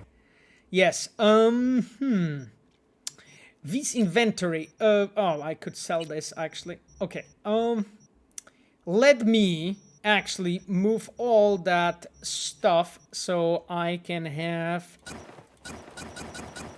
them for wardrobe later. Just, you know, my chums. Wow, that's a lot of pizza that I have here. Oh, and I have a lot of grenades, by the way, and some scopes. Lol. Anyway. Okay, then. This game is so awesome. I mean, to be honest, like I love this game. It's just there's always like so much cool shit to do. Anyway, and I'm not saying that we cannot make it better. I know we can make it better because we are making it better. I'm just saying that I really enjoy what is here already. Anyway, let me actually take a look. Let's go to our Chum River. Because I don't remember if I could actually find a PC here. Hopefully. Interesting. Our Chum River's fucking training, you can see. Interesting. Crow menu, excerpt from a novel by Anonymous. Okay. Well, we're gonna read them other time on our reading stream. Will there be a Phantom Liberty bundle on Amazon or elsewhere? Oh, my Chum, no idea. Honestly, what are the ideas with this? So sorry, I can't really say much. You know, yeah, bro lifts, exactly. Cannot really say much.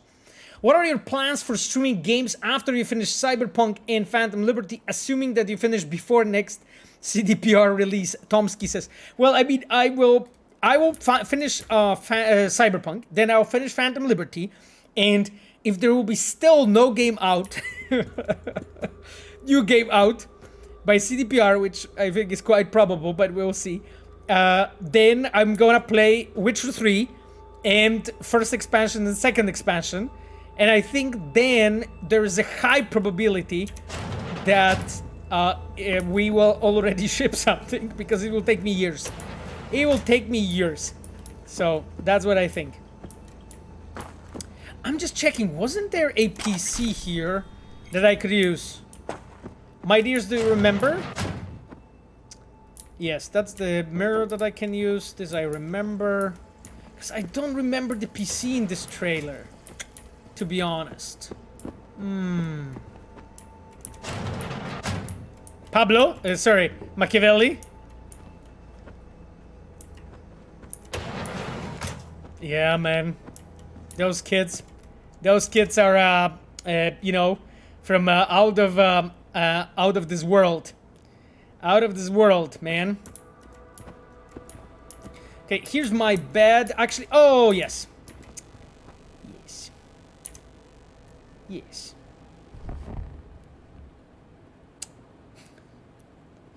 That is not what I wanted to do. I thought that I could sit and use the laptop, but I can't. Chrome Knight Love. Okay, what is the Chrome Knight Love? Oh, that's like a story. Okay, that I can check. Okay. Okay, let's go. Network. Bryce, Torrentans, Pleasures, Orbital Air, Full Body Conversion, Arch, Motorcycle, Dragster, Nibru, Bartmoss Collective. Here's the Bartmoss Collective webpage. I got the same way. Are you keeping those fucking kids on purpose the way? Yes, CG James. It's that, as I mentioned, this is the part of the, you know, creepy horror vibe that we wanted to have in that children's room. You know, obviously. One Witcher 3 complete playthrough is about 400 hours for me. Toxic Tom 666 said. I mean, my chum. So, like, right now I'm on Cyberpunk in like 260. Let me actually check. Oh no, it's 320 already. Okay, well, yeah. So on this save we have exactly 319 hours and 16 minutes of playthrough. So I think with expansion will be probably 300, I don't know, 50, 60, 70. Now, knowing me, it will be probably more like 400. No, knowing me, it will be probably 450, actually. Fuck. Yeah.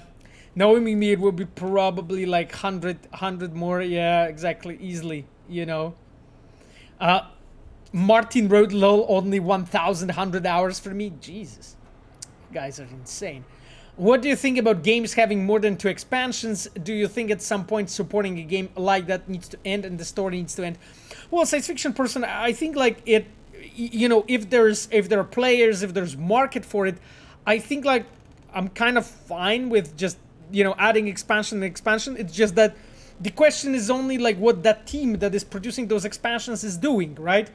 Because that team needs to simply science fiction person, that team needs to simply produce next game.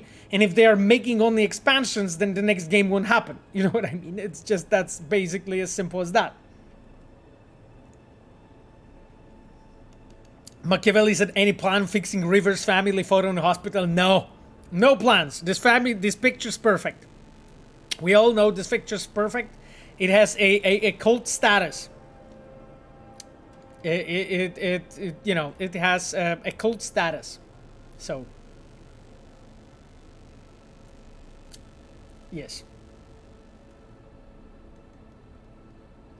Okay then, Chumis, do you prefer expansions or sequels? Oh, I think Viewerdyne, like at some point I prefer expansions. So like, you know, when you can like still make something cool for the game and you didn't say the last word, which I think is the case of Cyberpunk 2077, then I would say I prefer expansions. When I would feel that the game is really like in a form that it doesn't require anything, then I would go into a sequel every time. Sequel or just other game every time. So that's my point of view, you know? So in case of Cyberpunk, I prefer that we are going with expansion first. Yes.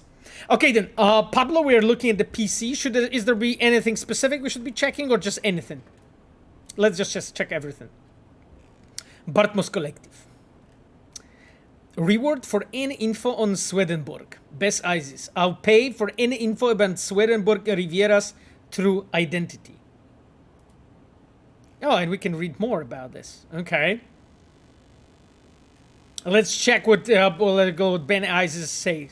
Scum Bunny, good night. Thank you for being with us. So, Base Isis. My name is Bez Isis and I'm an independent journalist. I ended up here after the recent incident in Helvetica that might have heard about. Who exactly is the man that inspired the attacker? The man that you all practically worship? Have you ever wondered who Swedenborg-Riviera actually is? I know I have. So here's the deal. I'm willing to pay for any info that might help unravel this mystery. Draft, don't hesitate to get in touch. Nancy sounds younger. Oh, yeah. I will try older. And then there are simply different comments. Comment by Senior Rules. Nice try. You think you'd betray out a leader of a corpus slot like yours? Even if I knew something, I wouldn't tell you shit. Do not help this woman. Corps want to silence our leader. Lol. First you call her a corpus slut and then you use woman?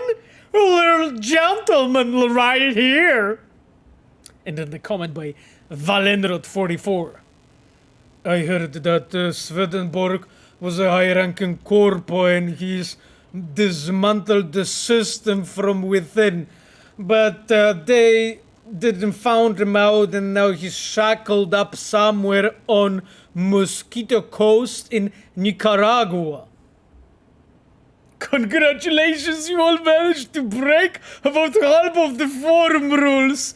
I'll be lying if I said I was sad to close this thread. Admin. Yes, anyway. Glassolalia says Rococo. Absolutely. Fedora tips. Yes, Fedora tips from Machiavelli, I guess, from the admin. CDPR wants to silence our leader, Pablo Sasko. Yes, there's Kodrat Valedrot, exactly, Valedrot 44. I'm glad you like it. Okay then. Wait. We didn't check the PC completely. We didn't check everything. We wanted to go Bartmoss Collective. Okay, and read more. We've checked that. Cool. And Bartmoss Collective. Okay, let's check it. Corporate oppression will end when you stop oppressing yourself. Hello, Penguin Gamer. Nice to have you with us. Reddit moment. God, feels like watching Lawrence Oliver. Oh, thank you. That's what I always inspire to.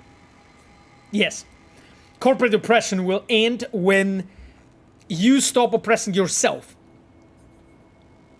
This is one of Swedenborg-Riviera's most poetic aphorisms. He shows us that in reality we are the drivers of our own actions. If workers unite, the towers of capitalistic oppression will fall. We must do everything in our power to achieve that. Oh, that's the admin. So I should have read it with the admin's voice. God damn it! I skipped it. Okay then, let's check it out with admin's voice now. Oscar for Pavel, but keep the word of Cyberpunk of your fucking mouth. What? Humanity is nothing more than Ponzi scheme hidden behind a vial of tears. Every person is a bearer of suffering as well as its catalyzer and transmitter. In our global free market society, such an obstacle cannot merely be transcended. The first step is realizing that our decisions are illusionary. The best weapon against neoliberalism is uninterrupted meditation. Does this even want an explanation? Meditation here is a metaphor for workers' unity. Fear of a corrupt government controlled by tyrannical megacorporations has led to a mutual strain of pathological hyper-neoliberalism. We can't let them bully us into fear. It's time we throw off our corporate yoke. When money exchanges hands, your true self becomes a victim of capitalism. Jesus Christ. Truth is hidden in simplicity. Every transaction, every transfer of funds is linked to the progressive assimilation of the individual who into the machine of the capital. Swedenborg-Riviera understands that such moments disrupt the human being's ontological balance. If it is not subject to a symbolic annihilation of being all together. Another ASM session? Yes, kinda. Okay then, I think we have checked the place. Oh, the wardrobe, so nice actually. It's so good actually that we are here. So, Chumis, those are actually our 4 sets, which is nice. Do you guys feel like changing to something else? Let's actually prepare some cool look, From what kind of look we wanna go for? Oh, that's the one that I actually used to have now. I went instantly into this.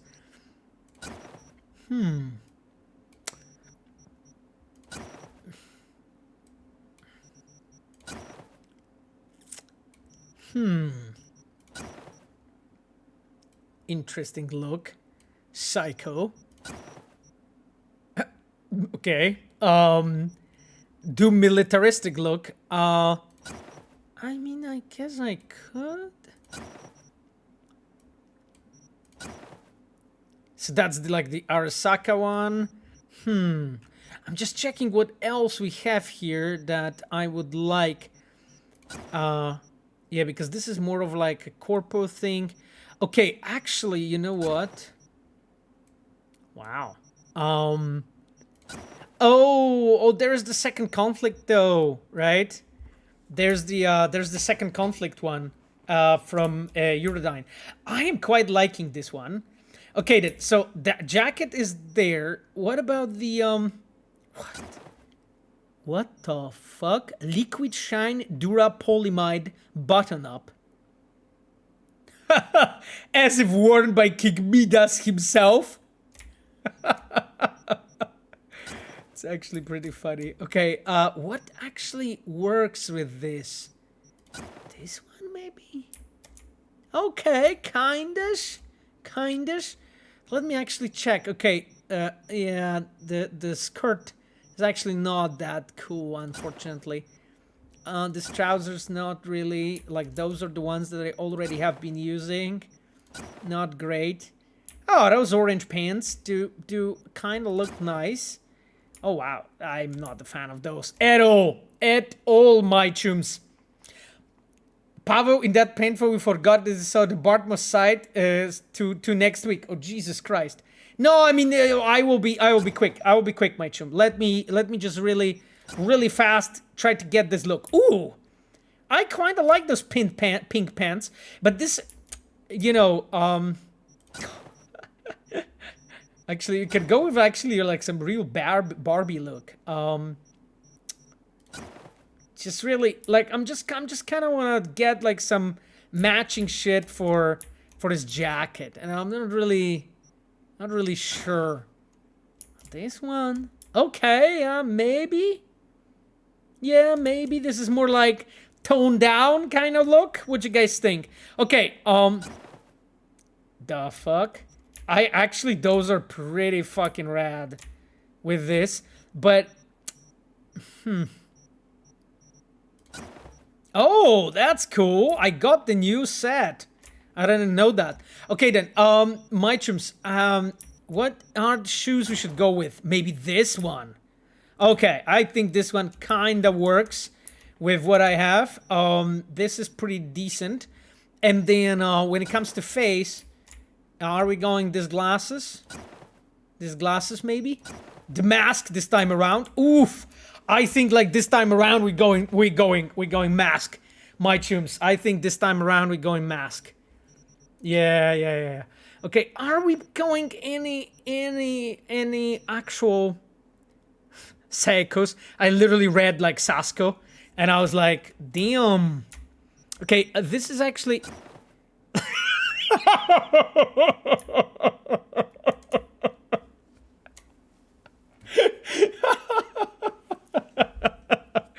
okay, this is actually pretty insane.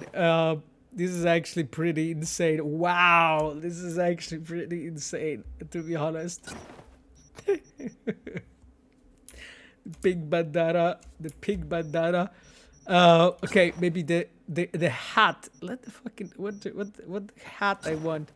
No, it's just a beanie. Do you want this? Because I never use hats really. It's just like hats are like not really my thing. This looks weird as hell, to be honest. No, this looks weird as fuck. Like I need more hats, to be honest. Oh, that's nice. V changes her hair to be like this, but nah. I feel like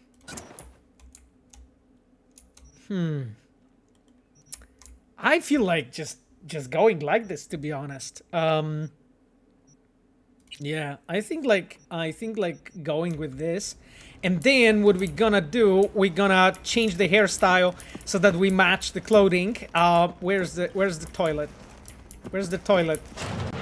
Definitely not here. Let me really quickly. Where's the bathroom? Here's the bathroom. Okay, not showering, but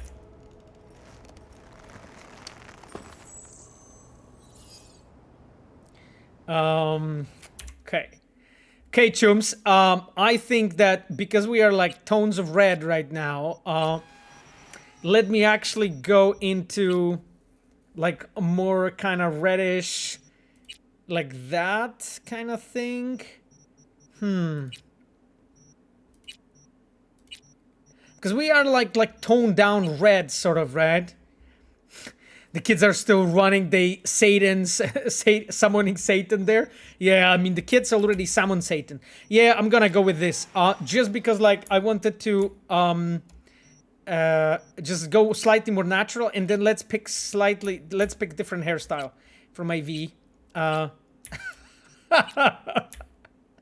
Okay, I have to admit this is actually kind of cute. That's actually kind of cute.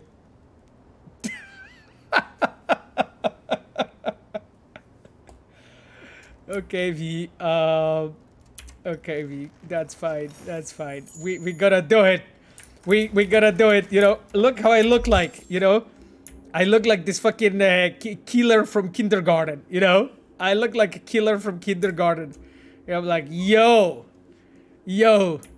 interesting choices today if you're a dino. I know. Okay, anyway, cool clothing set, I feel, I feel really nice about this.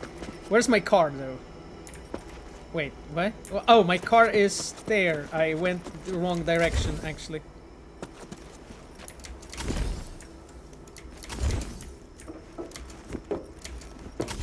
In this game, you can fucking be like Spider-Man almost. Okay then. So you're going to school today? Yeah, exactly, Nartinka. That's what I'm feeling. Yaga Knight asks, hello, Pavel Sasko, how are you doing? I'm doing okay, I think. Not that many people asked. Listening to some Latino.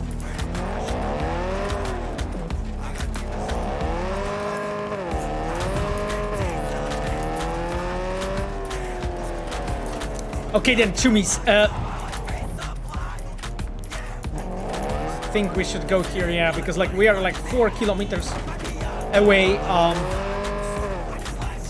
So let's go and let's track that signal. Parkour is awesome, fun in Night City. Yeah, I've seen so many like parkour videos that were like absolutely mad.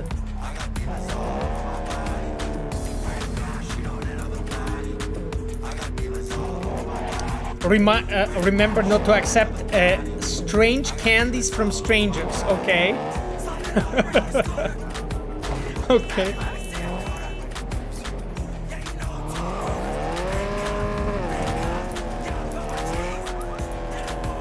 Oh, guys, I cannot wait for you to play Phantom Liberty with all the updates. Fuck. I'm so hyped, actually. I'm so hyped.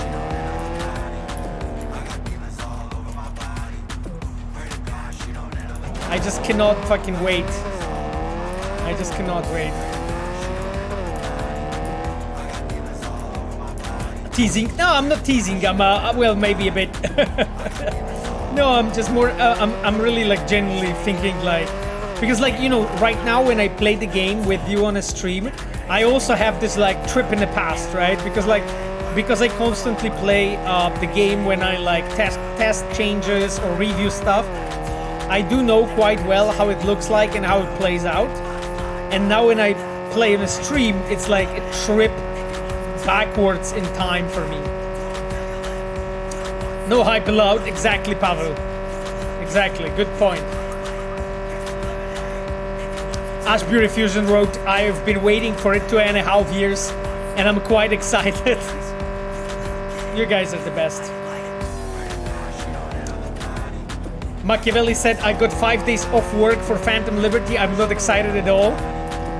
I really fucking hope, Machiavelli, that when you get the game, it's exactly what you wanted and you will be really happy with it, you know? It was a ton of work, man. Wow, this GPS is something else. It's, wow, this GPS is something else, guys. It's like, it's telling me, Pavel, you can drive... Oh, shit. Oh shit, there are some evil people doing some evil stuff. I should intervene and then I'm back. Let me save the game before I die. Which change you missed the most? I think like new police and car chases. Like I think new police, the police system I probably gonna miss the most. Because it's really good. And you guys didn't hear it here. Okay, you guys didn't hear it on the stream, if anyone asks. You guys need to cover for me. But, yeah, that's like one of the changes. That's probably the change I'm missing the most when I play. But I think like stuff around the vehicles as well, specifically the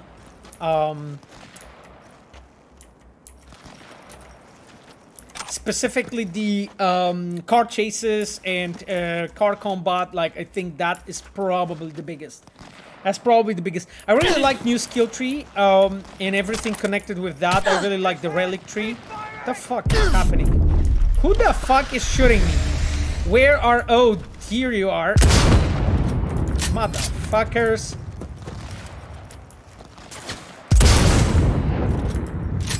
I love this gun. Don't say more, we don't want to get you fired. I mean, yeah, well, I'm kind of saying, like, what is the public knowledge, right? Like, I guess to say what I'm missing the most from Phantom Liberty, I think this is kind of safe topic. There's not that many of them, but this is kind of safe topic. So, damn, what the fuck happened here?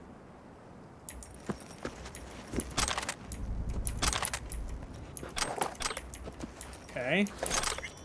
Oh, some report, my chums. Some report, let's say it. Let's check it. Report 99, 901, 91, 2077 SoCal. Damn. We encountered an isolated woman during a routine patrol. The woman seemed to pose a threat.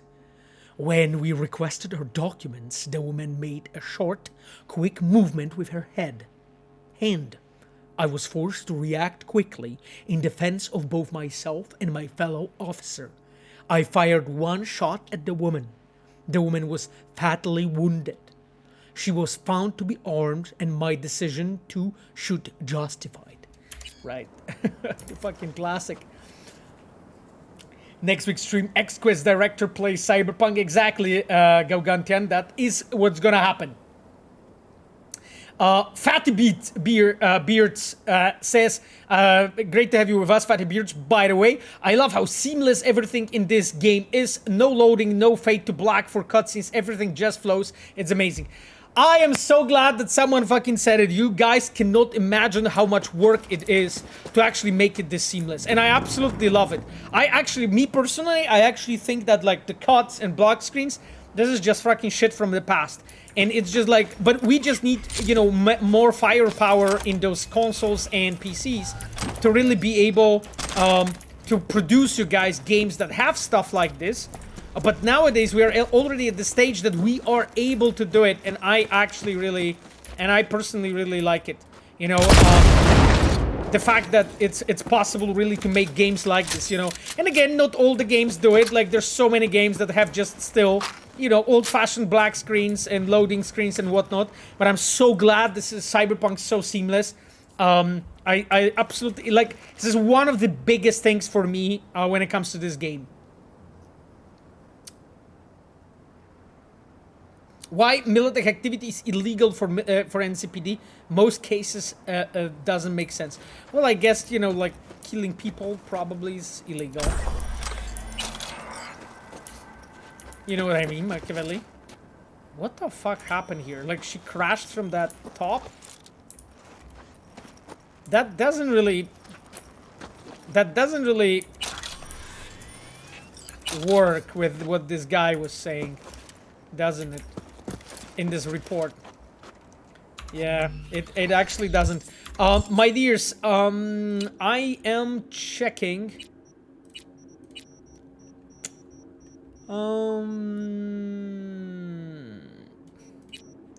Yes. I think that was this one. Martha Liu and Dakota Smith. Oh, Jesus Christ, that's two women. That is gonna be difficult. Okay. Well, Kabur is in Night City. Padre says he is. In one state or another. Whether that means. You want details? You have to pay. I will find it myself. You shouldn't come back. Someone will recognize you and that's it. I'll be fine, and I won't let your bastard get away. Kabur is gonna die for what he did to me and my family. Drop it. It's not worth it. You don't know what you're talking about. You might be surprised. Yep, you know, female voice acting. I mean, honestly, definitely, you know, definitely something I really enjoy. So, my dears, I guess that's it. Oh, shit. How do I get there back there, though, now? Fuck. Okay, I managed to get back to the road. Where's my car? Okay. Hard to say. That's a wrong button. Which car are you guys in the mood for this time around? Let's do some classy. Let's do something classy, shall we?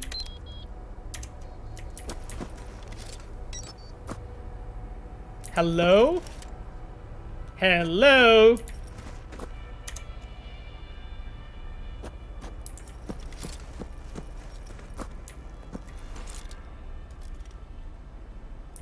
Hello?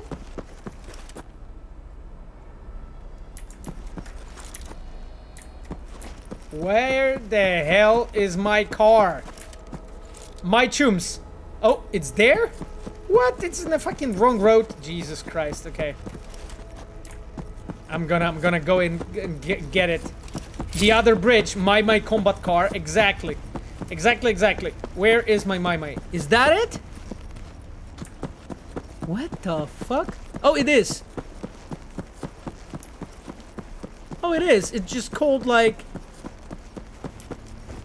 Oh, hey, chum. Sorry. I bothered you.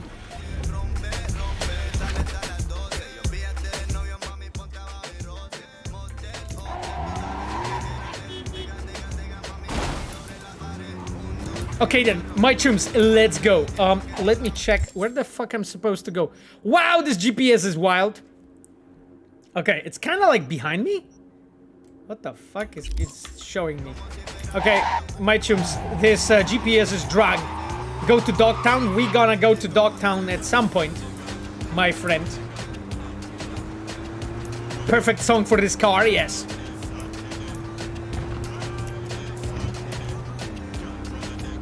Yeah.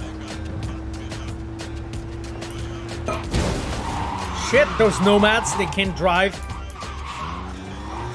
Look basically how I look like in this car.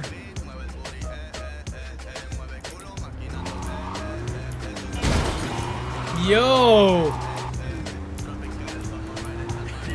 That's fucking ridiculous. Go to Cat Town? Oh yeah, right. Balance restore my returned, yes. Shit. Burning some rubber with that Mai Mai.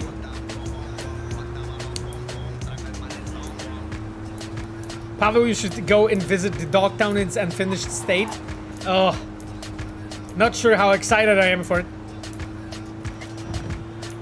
Perfect size car for your height. Yeah, that's true actually, Nartinka. That's actually kind of true. Not gonna lie. There are some evil people nearby. Let me actually intervene really quickly.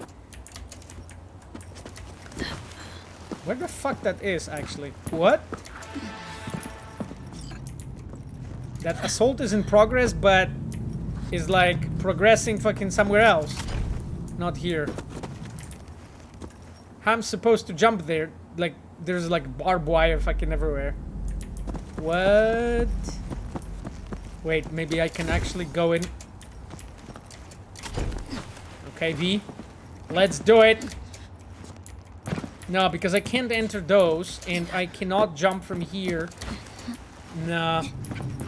I won't manage. Okay, let me try it. No, this is barbed wire.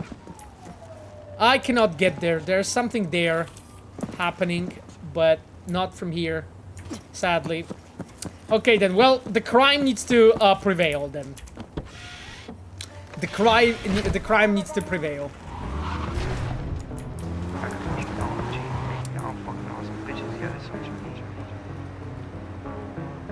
Yeah, it's just somewhere at the top of those.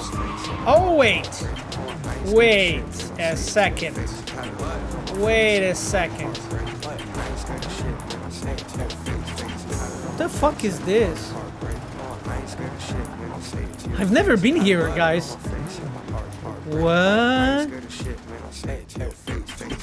Oh, hello. My dears, time to save the game. Because I'll probably die. What was the inspiration for this car? The inspiration, my friend, was the Fiat 126P, the Polish classic.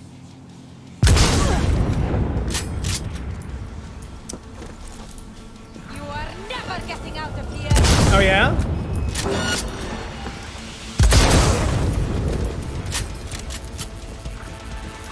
I mean, that's fine, I guess. I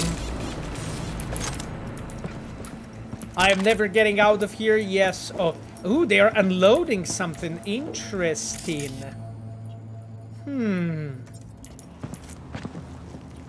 Interesting.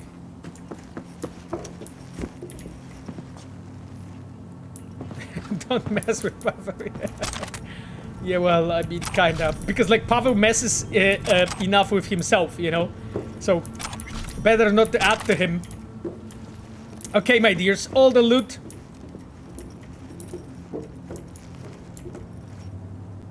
Well, that looks like raids. That looks like raids, my chums.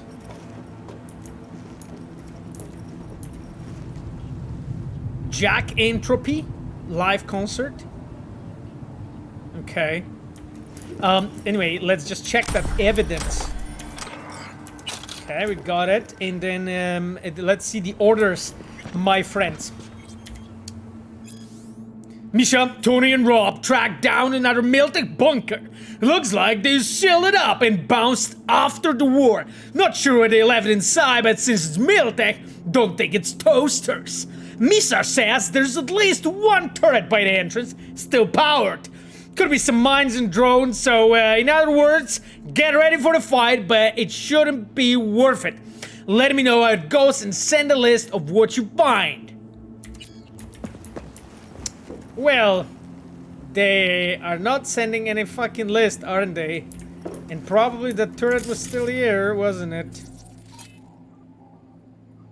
Satellite dish. Well, it is what it is, my chums. Let me pack my ass back to my trusty Mai Mai, and we are going to, because we finally need to finish that quest. Let's go. You guys know now why I have almost 320 hours on Cyberpunk only on this save. Because this is how I play. I just check everything, because there's so much stuff.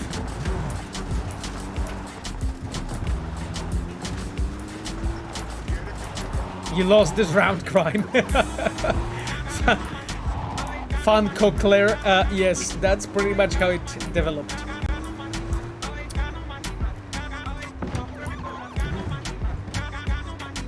What was that sound? Okay. Anyway, it's fine.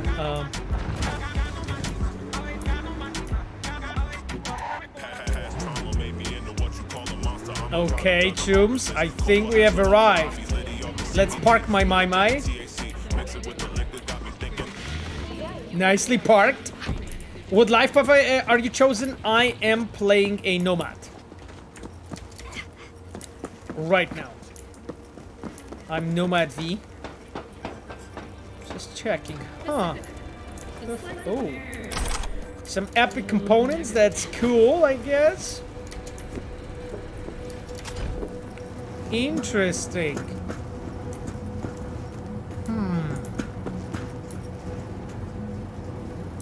What? Saratoga, okay.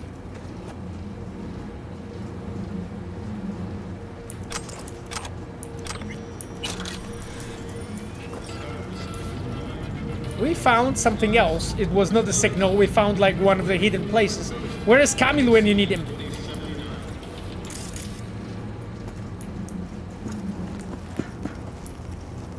Okay, but I didn't get a notification that we found something, which is strange in itself. Let me actually check. Where are you? Aha! Okay. Oh, that's Placide! Interesting. Farah Dupont. Farah Dupont and Placide. Interesting. Farah Dupont says, got the tip of the scarves, found a shit ton of gear and wanna push it quick. Cool suits, high bandwidth links, demon shards. Look like they raided the network stash. Is waiting to the attached address, 10th floor. We going in? Yes, sir, but not pay. Take lovely Joe's the soup. And anyone else dare surround the scarf's feet delayed. Okay, done. Well, you know, I mean, it was almost like listening to Placide, right, isn't it? Zibok DK, hello, my friend. Nice to have you. The soup. Exactly. Okay, then, Chumis, so let's save the game. And we're gonna...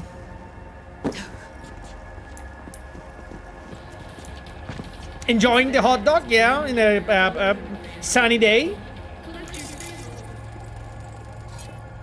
Adach. I'm waiting for a friend. Is, are you going, like, together for hot dogs with friend? Because you're waiting for a friend and just having a snack. Interesting place to have a snack, though.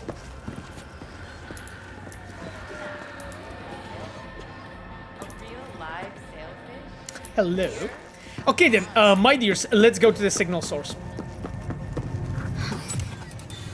Trail cuts off here. So what? Asshole hiding here someplace? Maybe. Or maybe we get to another terminal. Have to see. Funny area, this. Kind of complements our guy's style, doesn't it? How? This theme park another parody of capitalism run amok? Cheap entertainment for brain-dead gonks, that's how. Sure. Okay, search the area.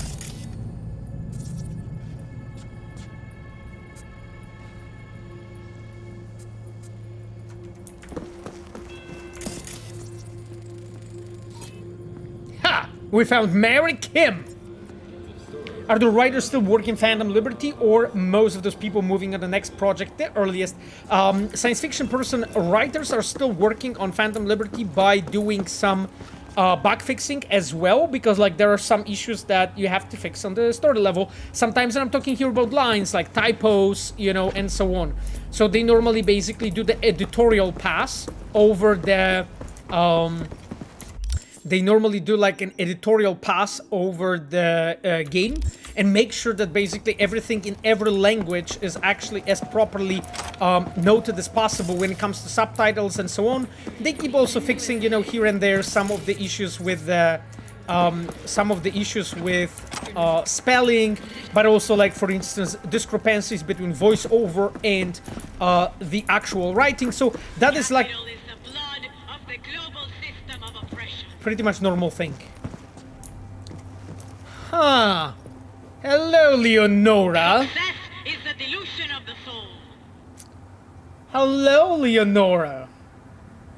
It always has this, you know, guys. The means of production should belong to the collective unconscious. Yeah, it always like reminds me of this Bioshock vibe when I listen to this. Money is a tool used by the colonial oppressors of our minds. Class division is the breeding ground of anarchy. Wait, what the hell is this? What it looks like. Swedenborg-Riviera. Ha! Come one, come all for the profit of Night City. Ha! Oh, that's too good. A wind-up philosopher in a box. Hand me a couple of eddies. See what he cranks out next.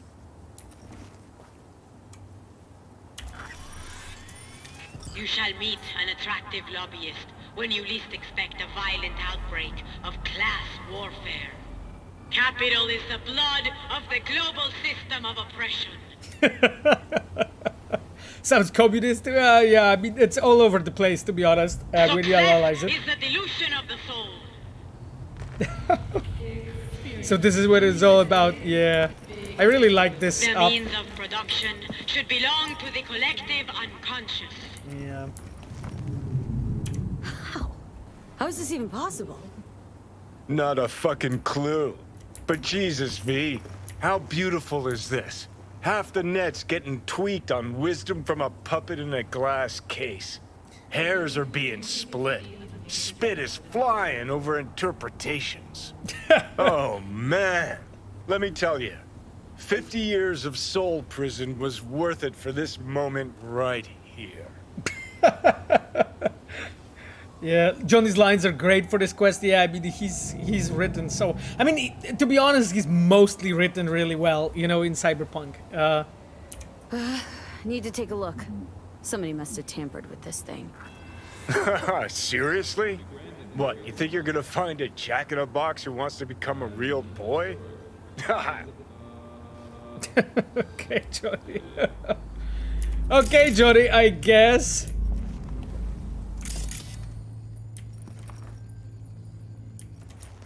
Can I scan you? Aha! Look, someone hooked Swedenborg up to the net. What are you waiting for? Let's see what secrets are flowing in those cables. Oh god, last time I was trying to hack it and it didn't work out that well, did it? This is like FF06B5 mystery, Nexus says. Well, this is an actual quest and we don't know what FF06B5 is, so... Mind you, right? Okay, V. Oh god! Okay, Okay. Okay. Okay. Okay. Fuck. I'm just thinking like what to do. Because if I go with this and then I go E9, right? And then I go 1C and then I need 7A.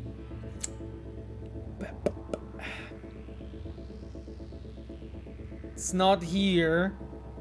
And I could potentially pick then 1C there wrong.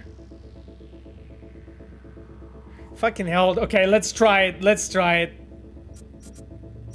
Let's try it. Let's see. Okay, this one. Oh, exactly. There's this one too, but does it... Okay. Okay. Okay. Okay. Okay. Fuck yes. Thank you for the hint, Glacialia. Because you made me like see it. I was like, ah. Cool.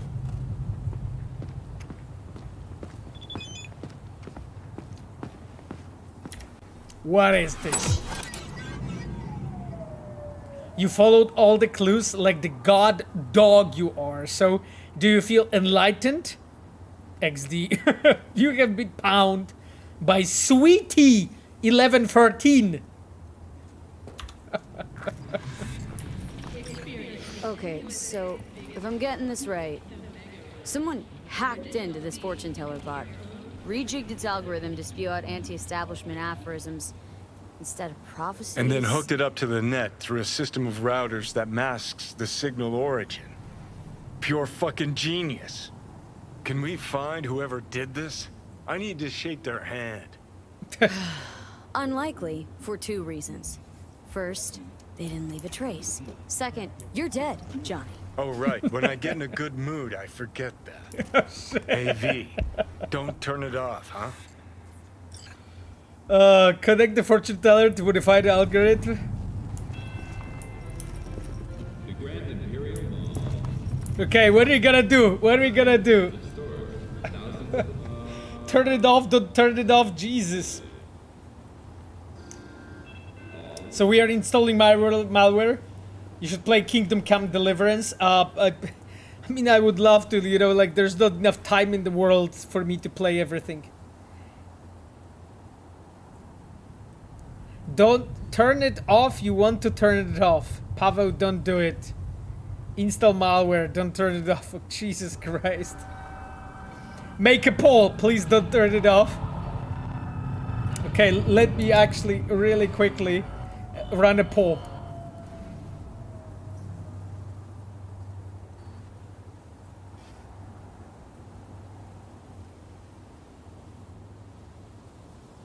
Organic food continues to be a major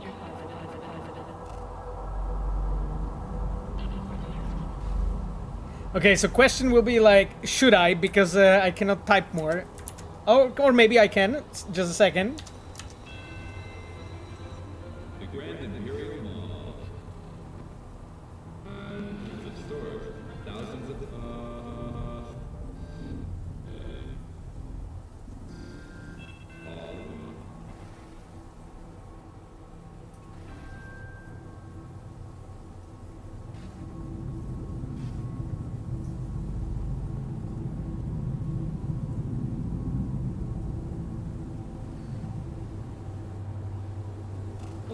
Okay, I guess poll is created, and it's there, up there, you know, at the top, chummies. So, yo. The time is running, everyone's voting. What to do? Everyone's voting. What are we doing? Yes, let's go. Let's go. We have 543 people on the stream. I am waiting for 543 votes. For an additional fee, you can get your own Radiant souvenir.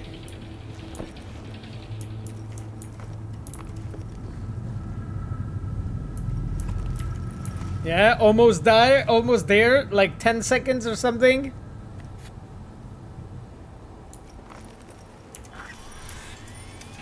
Your luck shall turn around when the means of production will flow on an endless stream of endorphins. You scrolling this? Well, we need to save these for posterity's sake. Ha! Capital is the blood of the global system of oppression. Okay then, chummies, let's see it. Results? Success No, is the delusion of the soul. 75%? No, 75%? What? Okay, well, you The know. means of production should belong to the collective. Okay. unconscious. So, we gonna Capital go. is the blood of the global system of oppression. Nah, don't worry, Johnny. I'm not gonna take away Night City's philosopher of the people. Huh. Well then, to Swedenborg-Riviera. Long may it Success is the delusion of the soul. Okay, I guess so. Here you have it. The means of production should belong to the collective unconscious. Right. You shall meet an attractive lobbyist when you least expect a violent outbreak of class warfare. I don't know who's that. Capital is the Who's that blood guy of saying the attractive global lobbyist? system of oppression. Okay, Swedenborg-Riviera. Success Let it be. Okay, let's call Nancy then. Let's call Nancy and let's see. Nancy Hartley. Okay. Pulitzer for Nancy. Ah, V. The means Let me of guess. production You called to should tell me belong you're to done the bashing your head collective against the wall? unconscious. Should I tell her? We should. Capital We should is tell the her. blood of the global system of oppression. You can fuck it up here too. Tell her yes. Success is the delusion of Lob the is soul. probably Saburo. Tell her why not. Yeah, I think like I can.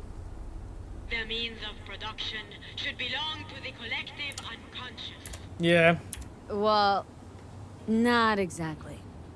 We found something. We. Capital is Someone the with blood you? of the global No. system of oppression. No, I meant the royal we. So, about Swedenborg. It's all a big royal hoax. we. Say what now? It's an automated fortune teller. Strings words into deep-sounding mumbo-jumbo. Someone jacked it into the net. Probably The means of laughing from his production chair. should belong to the collective Shit, V. unconscious. This story's even better than I thought. Oh I'll god. take it from here. Capital Oh, is your the blood Eddies of the on their way global now. system of oppression. Thanks. Bye.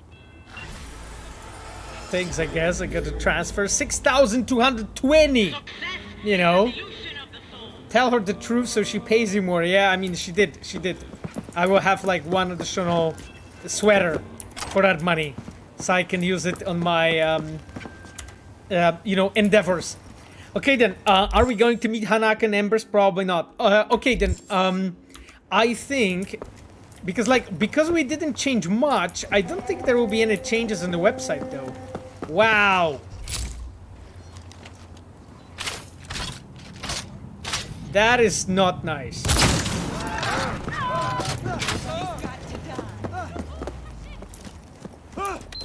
That is basically what happens, you know, if you just act like this.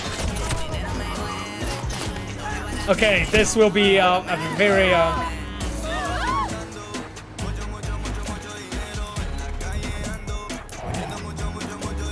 go Mai Mai, exactly. I escaped, you know. This guy was hovering in the air. I'm like, nope. Not on my watch. That's a Dinero cat jam, yes.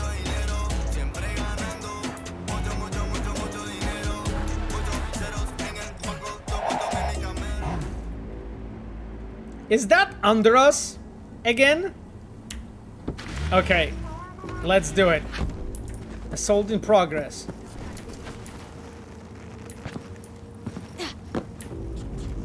What the shit?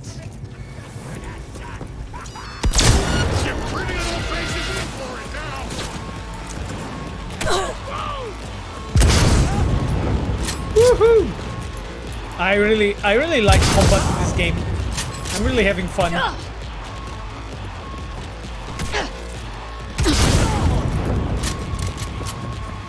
Eliminated.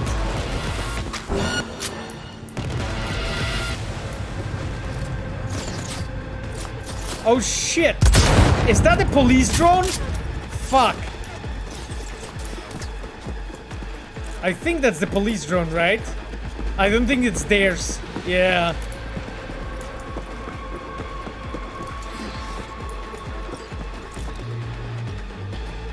Why did it like... Oh, because maybe they had the... I think they had the...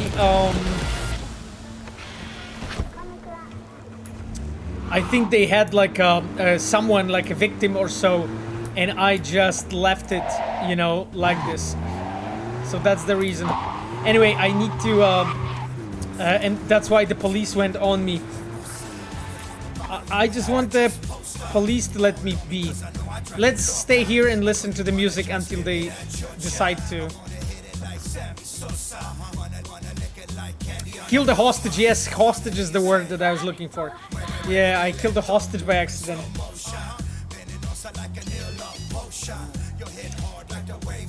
See you next Sunday, Nartinka. Thank you. See you then. Okay, Chumis, let's go. Welcome to Pacific Up. Okay. Okay.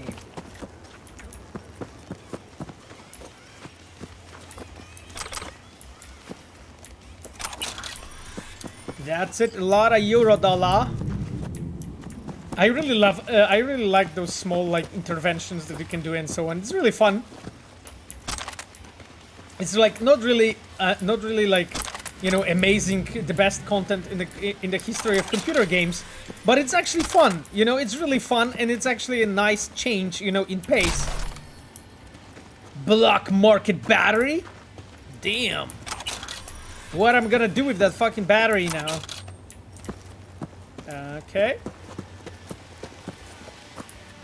Actually, those interventions that you can do here are actually pretty fun.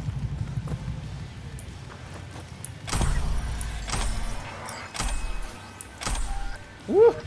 So much stuff. Okay, and our favorite. Oh god, it's another two-woman. V is for vigilante, playing my role set. Probably very clearly. Did you already go to the Blade Runner Easter egg on the stream by chance? Oh, I think it was around stream number 40, and we are right now on the stream number 90.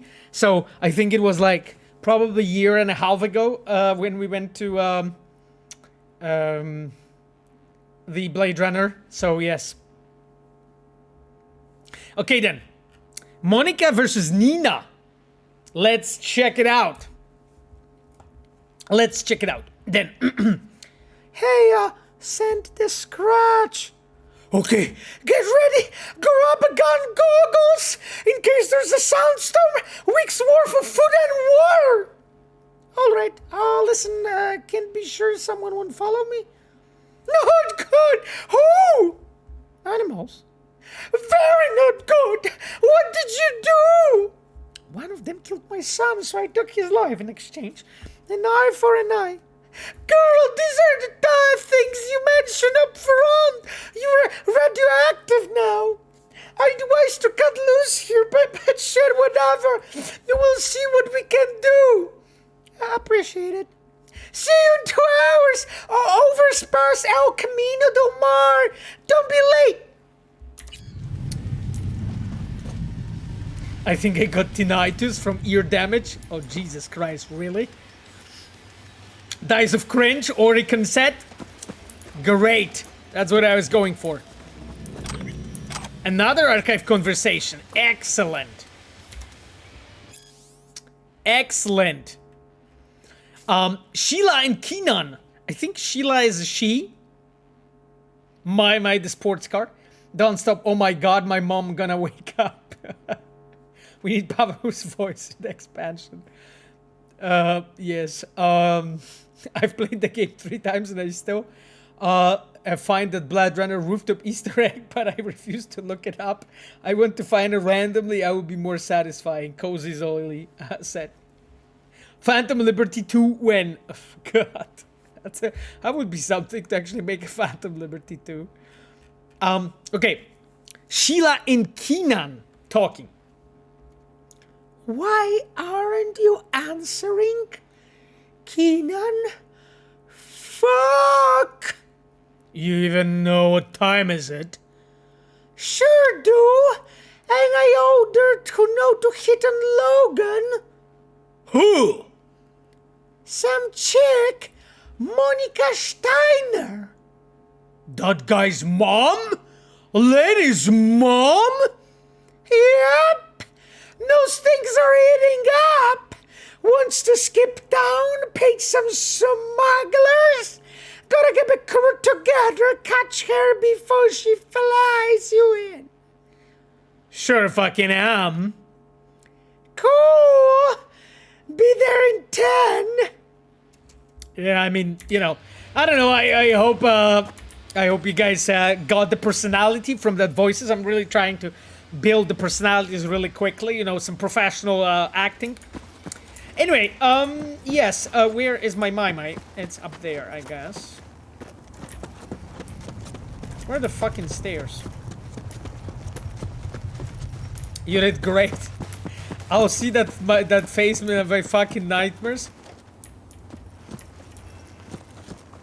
But what happened to this trash bin? Can we expect some of your God-sent voice acting on Phantom Liberty? I'm not really sure if you're all ready, you know, for this. So, yeah. This is where we are.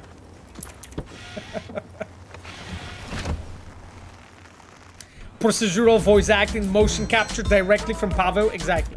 Exactly. Okay, then. My chums, I think now it's time to check the... because what do we have? We have to meet Hanako. Okay. We have still the Highwayman and CPD. Ooh. There is another reported crime. There are purchasable vehicles, but this will take a bit of time. And there are apartments, but I don't think I purchased anything from apartments. And those are all finished. Yes, those are completed. Okay, so the apartments, that's fine. And then the next one. So I guess I'm gonna do this for now. A reported crime and then the Highwayman. Those are the because like we need to do the... we need to finish like 100% of Cyberpunk. Only 18k? What do you mean only 18k? 18k what? No idea. 18k eddies. Oh yeah, because like I spent everything on cars and clothing. You know, Euro dollars. No worries. Pavel, will we play this famous Sparrow quest in Phantom Liberty? Oh god, Pablo. No idea, Pablo. No idea.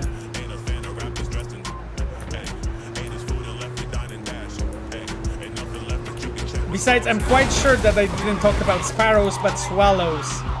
Different bird.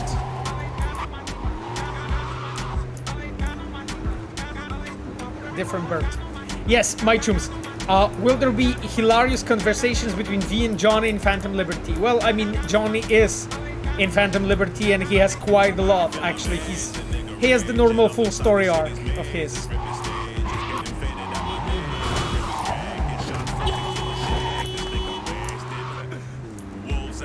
They can drive in the city, seriously.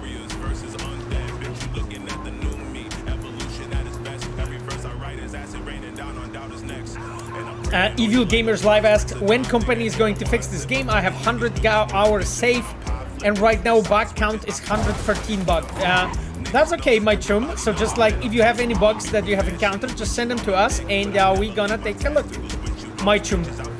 The bug fix is happening all the time.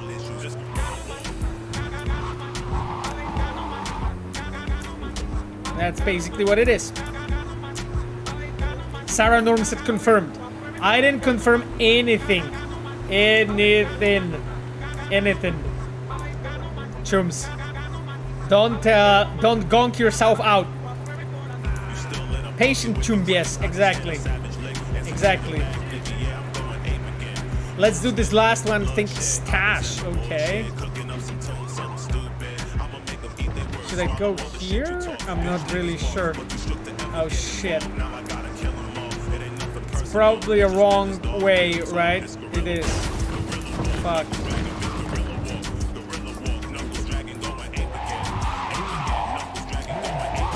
Let's try the shorter path, shall we?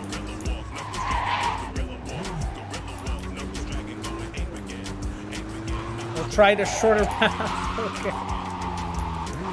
Works. By the way, do you know if anything was done regarding the Eternal Midhanaka Embers in Phantom Liberty? Well, it was like casted in bronze. Especially since with the expansion story, Hanako is likely to be waiting even longer. She's gonna like order takeout when she's waiting. Oh, that's only a stash, I think, to be honest. Connected to that. That's only a stash that I uncovered because of that crime that I stopped. There's some baddies here.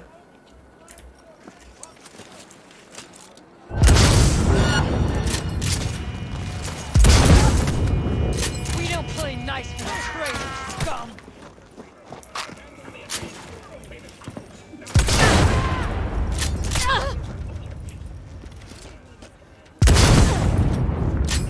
Critical shot in a foot. Oh fuck. What was this guy doing there? Wow, okay. He's like fucking almost done with this call. Okay, well.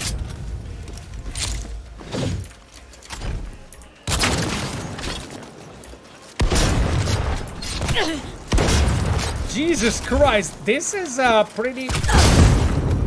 Wow. Dude.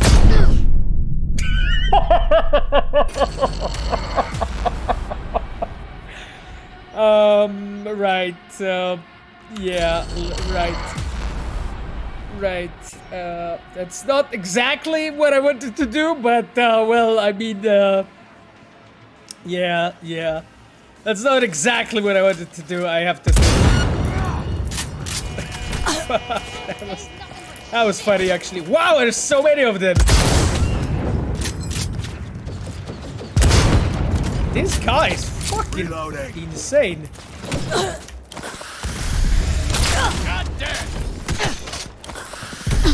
I'm hiding here behind the prices. I hope the price is going to scare them off. You know, of this the price of gasoline. Do something! Anything, damn it! Fuck. No! Woof. Oh shit! No, fuck! God damn it! This is so lame. Sorry guys, this is so lame. I am inflation jump scare. Yeah. I have died just... Wow. This fucking random group of chooms is actually really powerful.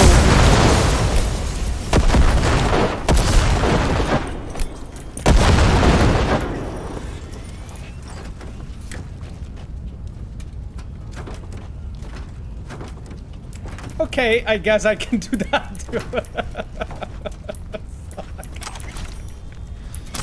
Yes, that is pretty cool, I guess. Jesus Christ, the people get like shredded. I forgot about my grenade playstyle, you know, but that served as a worthy reminder. Famous stealth grenade built in action. Exactly, that was literally what I was thinking about.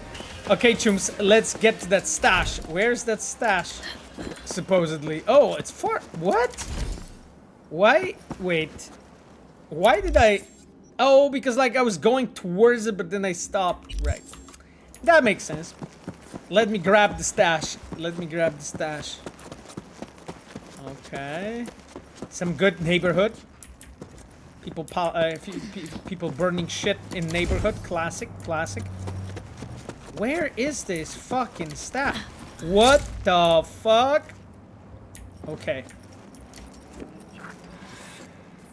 Loot the stash. Okay, where are you though? Oh shit.